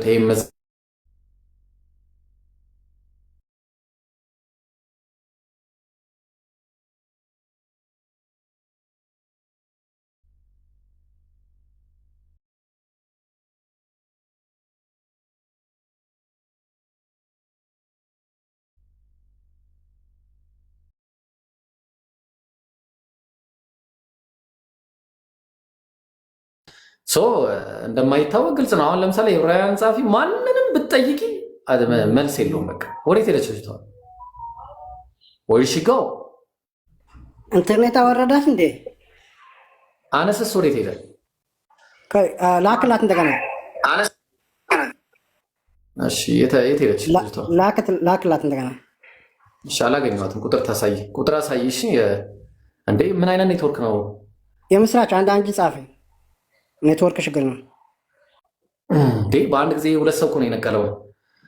እሺ ኦኬ ኦልራይት። ስለዚህ እሺ አንድ ጊዜ አነስ ከውጮቹ አሳየን። አንዴ ቆይ መጀመሪያ እንትን ውስጥ ከምንገባ ማለት ነው። ሁለቱንም አሳየንና ቅድም የኢትዮጵያውን አይተናል። አሁን ደግሞ የውጮቹን አነሳለህ አለው እየከፈትኩ ነው አንዴ። እሺ እና በቃ ልብ አድርጎሽ እዚህ ጋር የምትመለከቱት የዚህ መጽሐፍ ጸሐፊ ማን ነው? ባርት ዲ ኤርመን ስኮላር ማለት ነው። ቴክስቹዋል ክሪዝም ላይ በቃ አለ የሚባል ስኮላር እሱ ነው። እና ምን ብሎ ነው ያስቀመጠው? ስለ ወንጌላት ደግሞ ሲያስቀምጣል ዲስ ቡክስ ዘ ቡክስ ወር አለ ሪትን አናኒመስሊ ኤንድ ኤቪደንትሊ ኖት ባይ አይ ዊትነስ አለ። በማይታወቁ ጸሐፊያን የተጻፈው አለ። የአይን እማኝ ባልሆኑ ጸሐፊያን። ማን ይህን የሚናገሩት? ምሁራን ማለት ነው። ዛሬ ላይ ያሉ ምሁራን፣ በዚህ ፊልድ ላይ ያጠኑ ምሁራን የወንጌላን ጸሐፊ አይታወቅም ብሎ ቃል በቃል ይናገራሉ። ቃል በቃል ይሄ አንድ ነው። እንደዚህ እያልን መቀጠል እንችላለን። ሁሉንም ይህንንም ተመልከቱት። ዘ ጋስፐል ኦፍ ጆን ኢዝ ቴክኒካሊ አናነመስ አለ። የዮሐንስ ወንጌል የተጻፈው በአናነመስ አውተር ነው፣ ጸሐፊው በማይታወቅ ላይክ ሰናፕቲክ ጋስፐል፣ ልክ እንደ ሌሎቹ ሰናፕቲክ ወንጌላት ማለት ነው። ሰናፕቲክ ጋስፐሎች ማለት ሶስቱ ማርክ፣ ሉክ እና ማቴዎስ። ልክ እንደነዚያ ጸሐፊያቸው አይታወቅም። መጀመሪያ ላይ እነዚህ ወንጌላት ከላያቸው ላይ አሁን ለምሳሌ እንደዚህ ጋስፐል ኦፍ ጆን ምናምን እንደሚለው አላ የዮሐንስ ወንጌል እንደሚለው እንደዛ የሚል ጽሑፍ አልነበረም ላዩ ላይ። በኋላ ላይ ነው አንድ አባት ኢራኔስ ኦፍ ሊያን የሚባል ከመቶ ምናምን ዓመታት በኋላ በ130 ምናምን ዓመት የተወለደ ኢራኔስ የሚባል ይሄን የጻፈው ዮሐንስ ነው፣ ይሄን የጻፈው ሉቃስ ነው ብሎ የተናገረው እንጂ አይታወቅም ነበር የዛን ጊዜ ጸሐፊያኑ ራሱ ማለት ነው። ስኮላሮችም ይህንን ዛሬ ላይ ይናገራሉ። እኛ ሀገር ደግሞ ቅድም ስንመጣ የኢትዮጵያ መጽሐፍ ቅዱስ ማህበር ይህንን መጽሐፍ ቅድም ሲያሳያቸው የነበረው ይህን መጽሐፍ ሲያሳትም የነበረው ማለት ነው፣ ሲተረጉምና ሲያሳትም የነበረው ቀጥል ብሎ ጀዛከላ ኸይር አነስ። በጣም ይሄ መጀመሪያው ትልቁ ነገር። አሁን ቢብሊካል የሆነ ደግሞ መረጃ አነስት እስቲ ባይብል ክፈትልኝና እኔ ሉቃስ 1:1 ላይ አድርግልኝ አነስ። ሉቃስ ወንጌል ምዕራፍ 1 ቁጥር 1 ላይ ኢብሮ ሰላም አለይኩም። ወአለይኩም ሰላም ወራህመቱላሂ ወበረካቱ። ይላ እንዴት ናችሁ? አብዱልፈታህ ጀማል ኡስታዝ ኢሳቅ። አረ ኢሳቅ ምነው ጠፋ በድልኝ። በቃ ስልክም ጠፍቶ የነበረው በቃ ደህና ናችሁ? በቃ ልውረድ። እኔ እኮ ዝም ብዬ አላግባብ ቦታ ያዝኩኝ። አይገርምም? ይቅርታ። አረ ተቀመጥ። ዘግራችሁ ቢሄድ አይ ወላሂ ችግር የለም። ከታችሁ ተቀመጥ፣ አይቻልም መውረድ። ወላሂ ችግር የለም። ወላሂ አረ እኔ ከታችሁ ላይ ያልኩኝ ችግር የለም። ቻው። ከታችሁ ላይ ያልኩኝ እሺ። አላህ ይክብር። እንግዲህ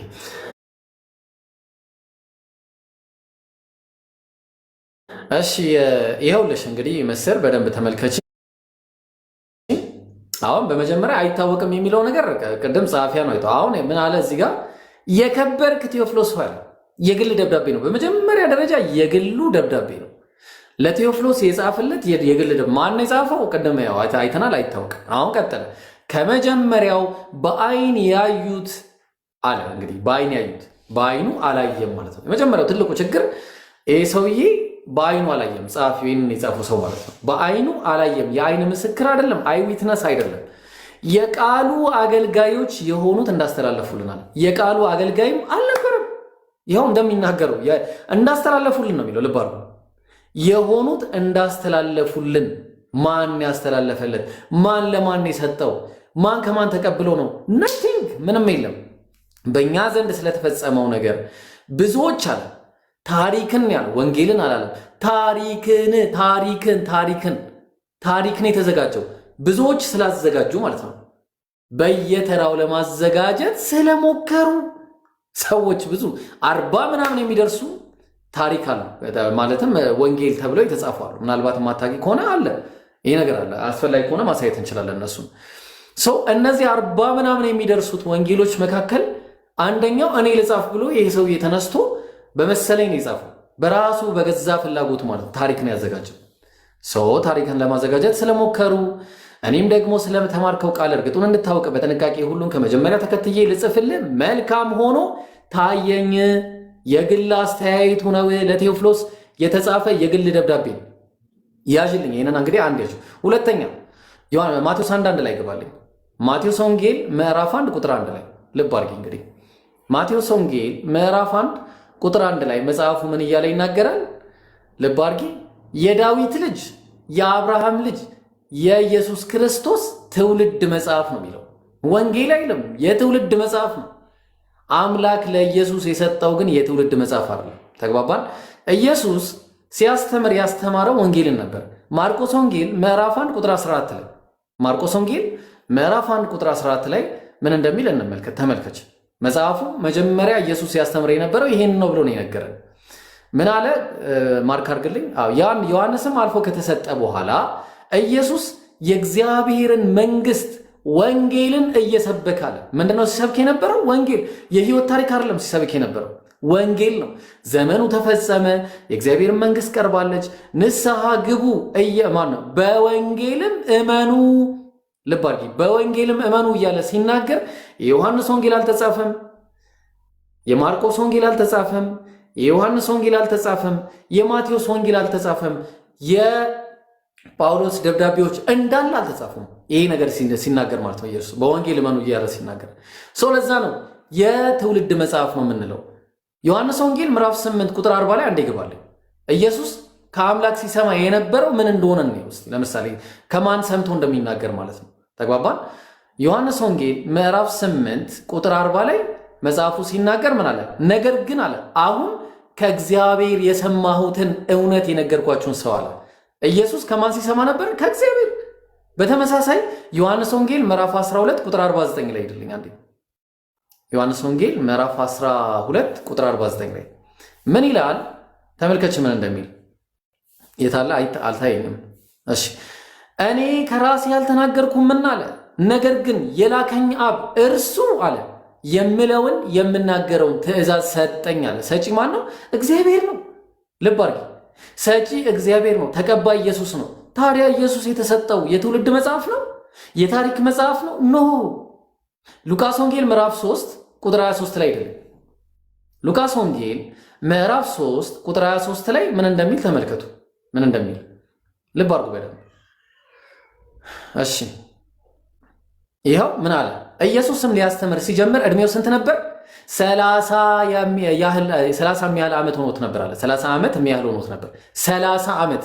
ስለዚህ ኢየሱስ 30 ዓመት ከነበረ ወንጌልን ማስተማር ሲጀምር፣ ይህን ትምህርት ማስተማር ከጀመረ 30 ዓመት ከነበረ ታዲያ ሉቃስ ወንጌል ምዕራፍ 1 ቁጥር 30 ላይ እነሆም ትጸንሻለሽ፣ ወንድ ልጅም ትወልጃለሽ፣ ስሙንም ኢየሱስ ትይዋለሽ፣ እሱም ታላቅ ይሆናል፣ የልዑል ልጅም ይባላል፣ ጌታ አምላክም የአባቱን የዳዊትን ዙፋን ይሰጠዋል። ሉቃስ ወንጌል ምዕራፍ 2 ቁጥር 21 ላይ ሊገርዙትም ስምንተኛውም ቀን በሞላ ጊዜ አለ በማኅፀን ሳይረገዝ እንደተባለ ስሙም ኢየሱስ ተብሎ ተጠራ ይላል። ይሄ ሁሉ የህይወት ታሪክ ናቸው ከ30 ዓመት በፊት የነበሩ። እዚሁ ጋር ስታየው ደግሞ እንደመሰላቸው ይላል። እንደመሰላቸው የዮሴፍ ልጅ ሆኖ ከዛ ምን አለ?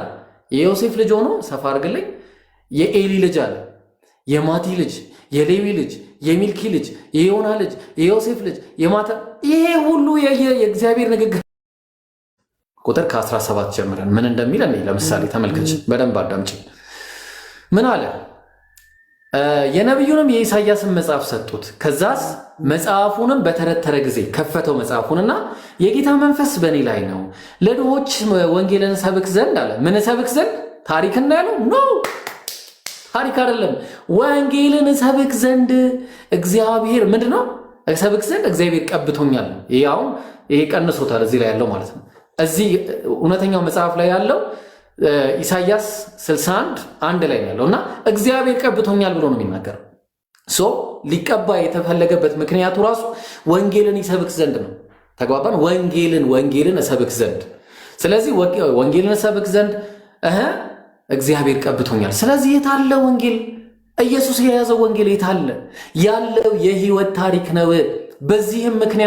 በዚህም ምክንያት ባይብል እርስ በእርሱ ይላተማል፣ ይጋጫል፣ አይስማማም እርስ በእርሱ። አሁን እሱን እናሳይሽ። ምክንያቱ ይህ ስለሆነ ጸሐፊያኑ ስለማይታወቁ እዛ ላይ ትገባልኛል። አነስ እነዛ በቃ የማይስማሙ ጥቅሶች አሉ። በቃ ምንም መቼም ልታስማሚያቸው ማችሉም።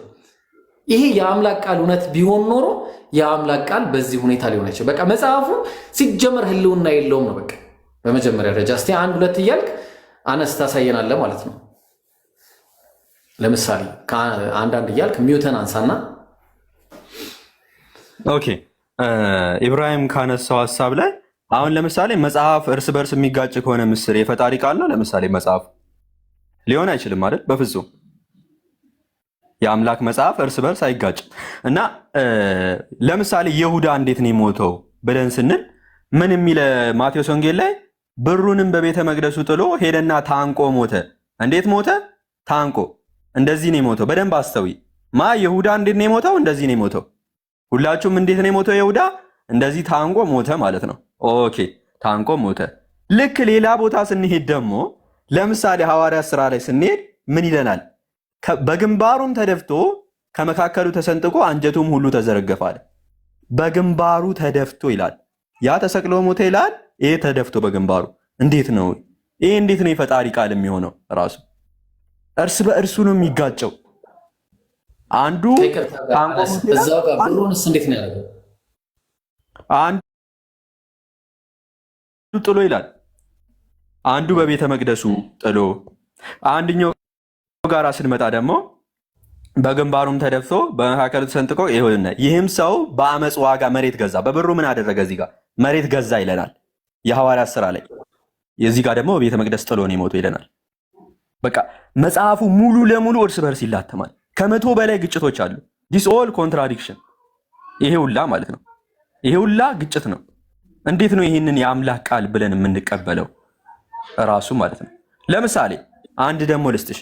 መጽሐፈ ሳሙኤል ላይ የእስራኤልን ሕዝብ እንዲቆጠር ያዘዘው ዳዊትን እግዚአብሔር ነው ይለናል። እግዚአብሔር ዳዊትን ሄደ የእስራኤልና ይሁዳን ሕዝብ ቁጠር አለው ይለናል። መጽሐፈ ዜና መዋዕል ላይ ደግሞ ስንሄድ ሰይጣን ይላል። ሰይጣን በእስራኤል ላይ ተነሳ፣ እስራኤልን የሚቆጠር ዘንድ ዳዊትን አንቀሳቀሰው ይላል።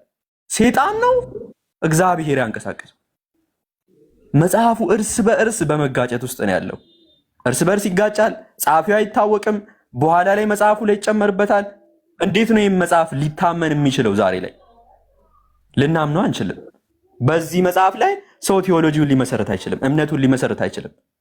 ብዙ ምሁራኖች አሉ። ቅድም ከሰጧች ምሁራኖች ለምሳሌ ባርት ዲሄርማን የመጽሐፉን መበረዝ ባወቀ ጊዜ ውስጡ ያለውን ኮንትራዲክሽን ባወቀ ጊዜ ክርስትናን ጥሎ ነው የወጣው። ልክ እንደዚህ ነው እየተፈጠረ ያለው እና ቀጥል ብሮ። እሺ አንድ የበትሯ ካለች እስቲ አንዴ ታሳየናለህ ወይ ደግሞ የእድሜው ካለ የምትሳይን ምንድን ነው የምትለው? ታንቆ ነው የሞተው ወይስ ተደፍቶ ነው የሞተው እንደነገረሽና እንዳለሽ እስቲ አንድ በይና ምንድን ነው የምትለው? በዚህ እሱ የሚያሳይሻለ ነገር አንዴ መጨረሻ ላይ ታሳይናለች። እችኛዋን አንዴ መንገራትና እስቲ በትሩ። ይሄ ደግሞ በጣም ታሪካዊ የሆነ ችግር ነው ያለበት። እስቲ ቀጥል አነስ። ኦኬ እዚህ ጋር ደግሞ አንድ ነገር እናገኛለን። ኢየሱስ ማለት ነው የማርቆስ ወንጌል ላይ ምዕራፍ 6 ቁጥር 8 ላይ ለመንገድም ከበትር በቀር እንጀራም ቢሆን ከረጢትም ቢሆን ምህላቅም መቃናትም ቢሆን እንዳይዙ አዘዛቸዋል። በትርም ቢሆን ከበትር በቀር እዚህ ጋር አዟቸዋል፣ ሌሎቹን ማለት ነው እንዳይዙ። በትር ምን አለ? ፈቅዶላቸዋል። በዚህ ጥቅስ መሰረት እሺ በትር ተፈቅዶላቸዋል። ይሄ ማለት ነው በትር ማለት የእንጨት ነው፣ እንዲይዙ ፈቅዶላቸዋል። ሌላ ቦታ ስንመጣ ደግሞ የሉቃስ ወንጌል ላይ ምዕራፍ 9 ላይ እንዲህም አላቸው በትርም ቢሆን ከረጢትም ቢሆን እንጀራም ቢሆን ብርም ቢሆን ለመንገድ ምንም አትያዙ አለ። እዚህ ጋር በትር አትያዙ አለ፣ እዚህ ጋር ደግሞ ያዙ አለ። የቱን ነው ኢየሱስ ያዘዘው? በቃ ማወቅ አይቻልም በእነዚህ ወንጌላት መሰረት። ዳስወራም ተወከነባ አነስ በቃ ትልቁ ችግር አሁን ኢየሱስ ያዘዘውን ትእዛዝ ራሱ ታሪክ አዘጋጀን ብለው ሲያበቁ በአግባቡ እንኳን አልሰጡም። በአግባቡ እንኳን አልተሰጠም። እንዴት የአምላክ ቃል ነው ከተባለ በኋላ ተጋጨንላለን። እንዴት አድርጌ ነው የምቀበለው? አሁን ይሄንን ገብቶሻል? ኢየሱስ በትር ያዙ ብሏል አለ አንደኛው ጸሐፊ። ኖ ኢየሱስ በትር ያዙ ሳይሆን አትያዙ ነው ያለው ብሎ ደግሞ አንደኛው ጸሐፊ። እንዴት አድርጌ ነው የምቀበለው? እሺ አሁን የትኛው ነው የአምላክ ቃል? ከሁለቱ አንዱ ውሸታም ካላረኩ በስተቀር ሁለቱም በአንድ እውነተኛ ሊሆኑ አይችሉም። ሁለቱም በአንድ ወይ ሁለቱም ውሸታም ናቸው፣ አለዛ ከሁለት አንደኛው ውሸታም ነው የሚሆነው። ስለዚህ ይህንን ደግሞ ለማረጋገጥ ቅድም እንዳልኩሽ ወደኋላ ተመልሰን እንዳንሄድ መጽሐፍ የለም መጽሐፍ ወደኋላ።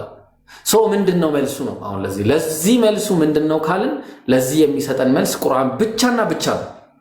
ተግባባን? አንድ ጊዜ ከዛ በፊት ግን እዛ ከመሄዴ በፊት እንትን ላይ ትገባልኛለህ። ምን ላይ መሰለ?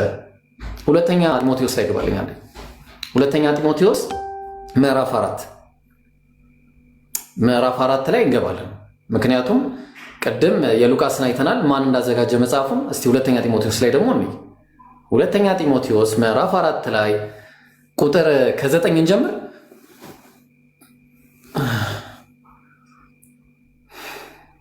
እሺ እያቀለምክልን ብትሄድ አይታየኝም በስነ ስርዓት። እሺ እንትን ዞር አድርግልኝ። አዎ በቶሎ ወደ እኔ እንድትመጣ ትጋ፣ ዴማስ ያሁኑን ዓለም ወዶ ትቶኛልና። ከዛስ ማን ነው የሚለው? ትንሽ ዙማ ወደ ምን ሄዷል? ወደ ተሰሎንቄ ነው። ወደ ተሰሎንቄም ሄዷል። ቂርቆስም ወደ ገላትያ፣ ቲቶም ወደ ደማስጥያ ሄዷል። ልብ አድርጊ፣ ይሄ የግል ደብዳቤ ነው ለሆነ ሰው እየጻፈ ያለው። ከዛ ሉቃስ ብቻ ከኔ ጋር አለ፣ ማርቆስ ግን ለአገልግሎት ይጠቅመኛልና ይዘኸው ከአንተ ጋር አምጣው፣ ቲኪቆስ ግን ወደ ኤፌሶን ላኩት ስትመጣ አለው። ከዛ ደብዳቤ የግል ደብዳቤ ስትመጣ በጢሮዳ የተውኩትን ምንድን ነው ያለው? ከአቅርባ ዘንድ የተውኩትን ልብ አድርጊ፣ የግል ደብዳቤ በርኖስ ማለትም ጃኬት ምናምን ማለት ነው። በመጽሐፍት ይልቁንም አለ መጽሐፍቱን ይልቁንም በብራና የተጻፉትንም ይዘህልኝና አለው። ከዛ ቁጥር መጨረሻ ውረድ እስቲ ስንት ላይ እስቲ ውረድ። ለምን ይዞለት እንደሚመጣ ብርድ ስለሆነ ነው። ውረድ እስቲ ታች ስንት ላይ መሰለ? ከክረምት በፊት እንድትመጣ ትጋ ይለዋል። ልብ አድርጊ። ለምንድን ነው ከክረምት በኋላ ከመጣ አይጠቅመውም ጃኬቱን ማምጣቱ። እኔ ምን አገባኝ? ይሄንን እኔ ምን ያገባኛል? ስለዚህ ይሄ እኮ የግል ደብዳቤ ነው። ለዛ እኮ ነው አላህ በቁርአን ላይ ሱረቱል በቀራ ምዕራፍ 2 ቁጥር 79 ላይ መልሱን ነገርሽ ነው መጽሐፉ ጉዳይ ላይ። እስቲ አንድ ጊዜ እዛ ላይ መግባት ከቻልክ ሱረቱል በቀራ ምዕራፍ 2 ቁጥር 79 ላይ ማለት ነው ምን እያለ እንደሚናገር ተመልከች። ምክንያቱም በቃ ይሄ ነው በቃ ትልቁ መሰረታዊ ችግር ነው። በቃ የመጀመሪያ መሰረታዊ ችግር ክርስትና ብለን ገና ስንጀምር ይሄ ምዕራፍ 2 ቁጥር 79 ላይ ለነዛም መጽሐፍትን ጽፈው ይህ መጽሐፍ ከአላህ ዘንድ ነው ለሚሉ አለ። ልብ አድርጊ፣ በእጆቻቸው ጽፈው ምን አለ? ለነዚያም መጽሐፉን በእጆቻቸው ጽፈው አለ። ደብዳቤ ጽፈው የህይወት ታሪክን ጽፈው ተግባባን ለሚጽፉና ከዚያም ከኛ ዘንድ ነው ይላሉ እንዴ? ኖ ምንድን ነው የሚሉት? ከዚያም በእርሱ ጥቂትን ዋጋ ሊገዙበት አለ። ይህ ከአላህ ዘንድ ነው ለሚሉት ከአምላክ ዘንድ ነው ለሚሉ ወየሁላቸው አለ። በቃ ይሄ ነው በቃ ትልቁ ችግር። በእጆቻቸው መጽሐፍን ጽፈው ሸወዱን። የአምላክ ቃል ነው ብለው ያልሆነውን ሰጡን። ሱረቱል ኢምራን ምዕራፍ 3 ቁጥር 71 ላይ ነው ደግሞ ምን እንደሚል ምዕራፍ 3 ቁጥር 71 ላይ ተመልከች ምን እንደሚል። አሁን እሱን ደግሞ ላሳይሽ ምን እንደሚል ነው። እስቲ በቃ ትልቁ ችግር ይሄው የመጽሐፉ ሰዎች ሆይ አለ ክርስቲያንና ይሁዳውያን ምንድን ነው የሚለው? እውነትን በውሸት ለምን ትቀላቅላላችሁ አለ። የአምላክን ቃል ከራሳችሁ ጋር ለምንድን ነው የምትቀላቅሉት? ዋይ ለምንድን ነው የግል ደብዳቤን ምዕራፍና ቁጥር ሰጥታችሁ የአምላክ ቃል ብላችሁ መጽሐፍ ቅዱስ ብላችሁ የምታስቀምጡት? እያለን ያለው አላህ ማለትም እውነተኛ የአምላክ ቃል ለምን ትሉታላችሁ? ከዛ ለምን ትቀላቅላላችሁ? እውነቱንም የምታውቁ ስትሆኑ ለምን ትደብቃላችሁ ይላል። ለምንስ ትደብቃላችሁ? ዛት የተደበቀ እውነት አለ። የነቢዩ መሐመድ መምጣትንም በኋላ ላይ አነስ ኢንሻአላህ ጊዜ ካለን በደንብ አድርጎ ያሳይሻል። ኢንሻአላህ ተግባባል። ስለዚህ የተደበቀ እውነት አለ፣ የተቀላቀለ ነገር አለ። ስለዚህ አሁን በመጀመሪያ ደረጃ ትልቁ ችግር ባይብል ህልውናው ችግር አለበት። እርስ በርሱ ይጣረሳል፣ ይጋጫል። ተግባባል። ታሪክ መዛባት አለ። አባት ልጁን በ2 ዓመት የሚበልጥበት ታሪክ አለ ባይብል ላይ። አባት ይቅርታ ልጅ አባቱን ማለት ይቅርታ ልጅ አባቱን በ2 ዓመት የሚበልጥበት ታሪክ አለ። ሃው እንዴት ይሆናል? አንደኛው ላይ 42 ዓመት ይላል፣ አንደኛው ላይ 22 ዓመት ይላል። እንዴት ሊሆን ይችላል? ስለዚህ መጽሐፉ ጸሐፊያኑ አይታወቁም። ይሄንን እንዴት ነው የምታየው? እስቲ ምስር አሁን እዚህ ጋር እናውራ መጀመሪያ። በቃ በመጽሐፉ ዙሪያ እንዴት ያለሽ? አሁን ከመጽሐፉ ምን ያሳየነሽ? አንድ ሁለተኛ ከታሪክ አሳየነሽ፣ ከዚሁ ከኢትዮጵያ ምሁራኖችን ማሳየነሽ። እስቲ ምን ትያለሽ በመጽሐፉ ዙሪያ? ከዛ በኋላ ወደ ኢየሱስ አምላክነት ስላሴ ላይ ደግሞ እንሄዳለን። ምክንያቱም ከዚህ ጀምሮ ስለሆነ መጀመሪያ የሚጀምረው። እሺ እኔ የምለው ያው መጽሐፍ ቅዱስ የተጻፈው በሰው ነው። ስህተት ሊኖር ይችላል፣ የታይፕ ስህተት ሊኖር ይችላል፣ የትርጉም ስህተት ሊኖር ይችላል። ያ ማለት መጽሐፍ ቅዱስ ሙሉውን ስህተት ያደርገዋል ማለት አይደለም። እንደውም በተለያየ ሰው ተጽፎ በጣም በብዙ ሰው ተጽፎ በረጅም ዓመታት ተጽፎ የሚግባባ መጽሐፍ ቅዱስ ነው ብዬ ነው የማስበው። ምክንያቱም መጽሐፍ ቅዱስ ረጅም ዓመት ነው ለመጻፍ የፈጀበት። የት ሄደን እናረጋግጥ አሁን የትኛው የአምላክ ቃል እንደሆነ? የትኛው የአምላክ ቃል ነው ተብሎ እኮ የአምላክ ቃል እንደሆነ ተስማምቶበት እኮ መጽሐፍ ቅዱስ ተብሎ ለብቻው ተከሽኖ የቀረበ መጽሐፍ ነው አንተ። ብዙ ሰው እነዛ እኮ ማን እንደጻፉ አናውቅም ሰዎች እንዳሉ ሁሉ ምስር እኔ አሁን ለአንቺ የሆነ ደብዳቤ ለአነስ የሆነ ደብዳቤ ጽፌለት ከዛ መጽሐፍ ቅዱስ ብዬ በአሽጌ ምናምን ብሰጥሽ ትቀበያለሽ? ኖ እንደዛ ማለት ሳይሆን መጽሐፍ ቅዱስ ታሪክም አለው። ይሄ የታወቀ ነው። መጽሐፍ ቅዱስ ምን አለው ውስጡ ብንባል ታሪክ አለው፣ ወንጌል አለው። ለምሳሌ ቁርአን ላይ አንተ ስለ አብርሃም ታሪክ አልሰማህም? አልነገረህም? ታውቃለህ? ታሪክ ነው። ታሪክ አይደል? እዛ ላይ ተራኪው ማን እንደሆነ ልንገርሽ። እዛ ላይ ተራኪው አላህ ነው። እዛ መጽሐፉ ላይ ማን ነው ተራኪው? ጸሐፊው ማን ነው? ታውቂዋለሽ? አይታወቅም። አላህ እኮ በሰዎች እኮ ነው ለሰው የሚናገረው አይደል? ራሱ ነው የሚናገረው። ምስር ጸሐፊያኑ ይታወቃሉ። የቁርአን ጸሐፊያኖች ይታወቃሉ፣ አንድ በአንድ ይታወቃሉ። ባይብል ላይ ስትሄጂ ግን ጸሐፊው አይታወቅም። እርስ በርስ ኮንትራዲክት ያደርጋል። እንዴት ነው የምንቀበለው ይሄን? ለምሳሌ አሁን ቁርአን የወረደው በአንድ ሰው ነው፣ በነቢዩ መሐመድ ወረደ። ግን ብዙ ሰዎች ነው የጻፉት። ብዙ ሰዎች ጻፉት። እነሱም እኮ የስማ በለው ነው የጻፉት፣ ራሳቸው ሰምተው አይደለም። እንደውም መጽሐፍ ቅዱስ እንደዛ ነው። ኦፌንሲቭ አትሁኝ። አሁን ለመረዳት እስከመጣች ድረስ ልብሽን ክፍት አድርገሽ ለመረዳት ሞክሪ መጀመሪያ። አሁን ባይብል ላይ እኛ እኮ በመረጃ ነው ያሳየንሽ። አሁን ቁርአኑን ከፈለግሽ በመረጃ እናሳይሻለን። ጸሐፊያኑ እንደሚታወቀው ኦሪጂናል መረጃውን እኮ አልካድኩኝም። ለምሳሌ ይሄኛው ከዚህ ይጋጫል ስትለኝ አይጋጭም እኮ ብዬ አልተከራከርኩህም።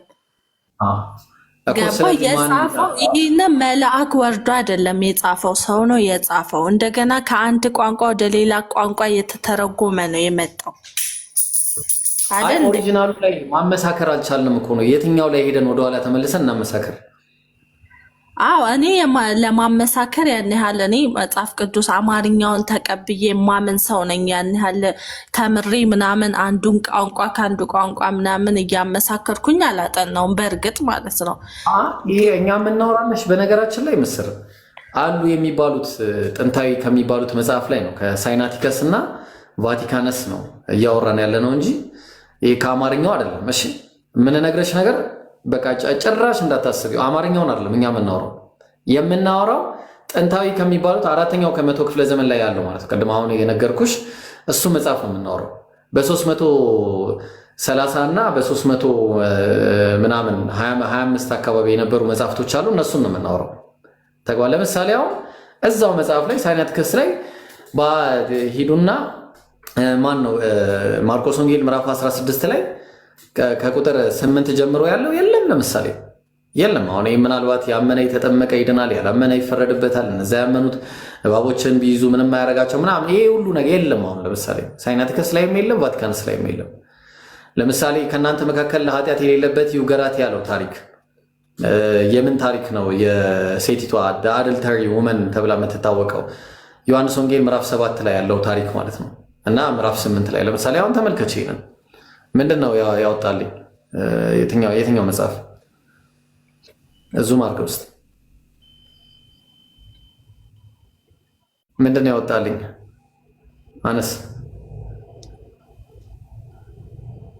ምዕራፍ 8 የዝሙተኛዋ ሴት ታሪክ ይኸው።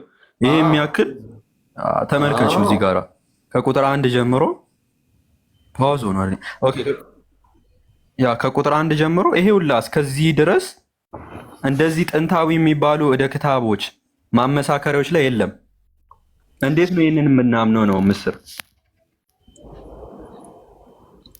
ምስር አቤት እኔ እንጃ አላውቅም። ይህን ታሪክ አሁን ታውቂዋለሽ? የዝሙተኛዋን ሴት ታሪክ አውቀዋለሁ እኮ። አሁን ይሄ ቃል የፈጣሪ ቃል ነበረ ብለሽ ነበር የምታምኚው? የሆነ መጽሐፍ ቅዱስ ላይ ነበረ ትክክለኛው የተፈጠረ እውነተኛ ታሪክ ነው ብለሽ ነው የምታምኚው? አሁን ይህን ታሪክ ደግሞ በሚያሳዝን ሁኔታ ስንመለከት እደ ክታቦች አሉ፣ በእጅ የተጻፉ እደ ክታብ ማለት በእጅ የተጻፉ ማለት ነው። እነዛ ላይ ስንመለከት ሄደን ለምሳሌ ጥንታዊ የሚባሉት 4ኛ ክፍለ ዘመን ላይ ነው የሚጀምሩት፣ ማለትም ከ4 ሴንቸሪ ማለት ነው። እነ ሳይናቲከስ እነ ቫቲካነስ እያሉ ይቀጥላሉ። እነዛ ላይ ሄደን ስንመለከት የለም። ታዲያ እንዴት ነው ይሄ የምናምነው ነው? ምሁራኖችን ብትመለከች ለምሳሌ ኢቨን አዲሱ መደበኛ ትርጉምን ከፍቼ ላሳይ ይችላለሁ።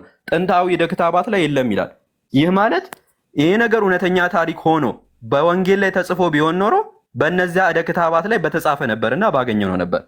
ነገር ግን አናገኘውም። እደ ክታቦች ላይ ጥንታዊ የሚባሉ እደ ክታቦች ላይ ምሁራኖች በዚህ ጉዳይ ምን አሉ? ይኸው ለምሳሌ እዚህ ጋር የምትመለከችው ክሪስ ኬዝ ማለት ነው ፕሮፌሰር ነው ምን በማለት ይናገራል ስለዚህ ጉዳይ? The earliest manuscript of the Gospel of John did not contain this beloved passage. ይህንን ተወዳጁን ክፍል አይዝም እያለ ይናገራል። እንዴት ነው ይህንን የምታምኘው ነው? ቀጥል ብሮ። በቃ ትልቁ ችግር ነው። በቃ ባይብል ላይ ስትመጪ የተጻፈ ያልተጻፉ ነገሮች ምናምን የተቀነሱ አሉ፣ የተጨመሩ አሉ። ኢቨን ኢየሱስን ራሱ ያስዋሹበት ቦታ አለ። በጣም በሚያሳዝን ሁኔታ ኢቨን ኢየሱስን ራሱ ያላለውን እንዳላርገው ራሱ ያስቀመጡት ነገር አለ። በጣም ብዙ ነገሮች ለምሳሌ አሁን ብዙ መናገር ይቻላል። ይሄ ምንድነው አሁን የከፈትክልን? ምናልባት የእሱ ከሆነ አላወኩም። ምንድነው የከፈትክልን? የቀደሙ ነው የዝሙተኛዋ ሴት ማለት ነው። ኢየሱስ ግን ወደ ይሄ ለምሳሌ ውሸት አስዋሽቶታል እኮ ብሮ እንደተናገረ አድርጎ ኢየሱስ እስቲ እንደተናገረ እያደረጉ ኃጢአት የሌለበት ይውገራት አለ ምናምን ብሎ እንደ ኢየሱስ አፍ ላይ አስቀምጦ ነው የተናገሩት። ሌሎቹስ እንደዚህ አለመሆናቸውን በምንድን ነው የምናውቀው ነው?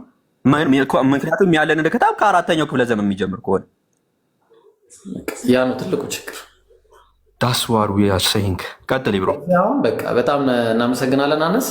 የመጀመሪያው ትልቁ ችግር በቃ ስጠኝ፣ ለመጨረሻ ጊዜ እድል ስጠኝና ማውራት እፈልጋለሁ። መጽሐፍ ቅዱስን ታወሪያለሽ። ሜርሲ። እሺ ከፈለግሽ ለአንቺ ብቻ ጊዜ እንሰጥና ታወሪያለሽ። አንዴ ግን ምስርን እያወራናት ነው። ከፈለግሽ አፍተር ሰላት ለአንቺ ጊዜ ሰጥሻለሁ። እሺ ሰላት ከመጣሽ ማለት ትመጫለሽ። ስንት ሰዓት ላይ ነው? ከሰላት በኋላ 7 ሰዓት ከምናምን 7 ተኩል በኋላ በቃ እሺ። ያው ምክንያቱም በጣም ሰፊ ጊዜ የሚወስድ ነገር ነው። ኦኬ አነስ እንዳትቀረሽ። እኔ ያው ታብሌት ስላልያዝኩኝ ኢንሻአላህ በኋላ ላይ ነው። እሺ አሁን ምንድነው መሰላችሁ በአጭሩ በቃ ስንገላግለው ፖይንቱን የባይብል ጸሐፊያን አይታወቁም። 1 ኦሪጂናል ማኑስክሪፕቱም የለም። 2 እርስ በርሱ እንመነው ቢባል እንኳን ይጋጫል። 3 ተግባባን። ስለዚህ እንዴት ደግሞ የአምላክ ቃል ሳይሆን የህይወት ታሪክ ነው የተዘጋጀው።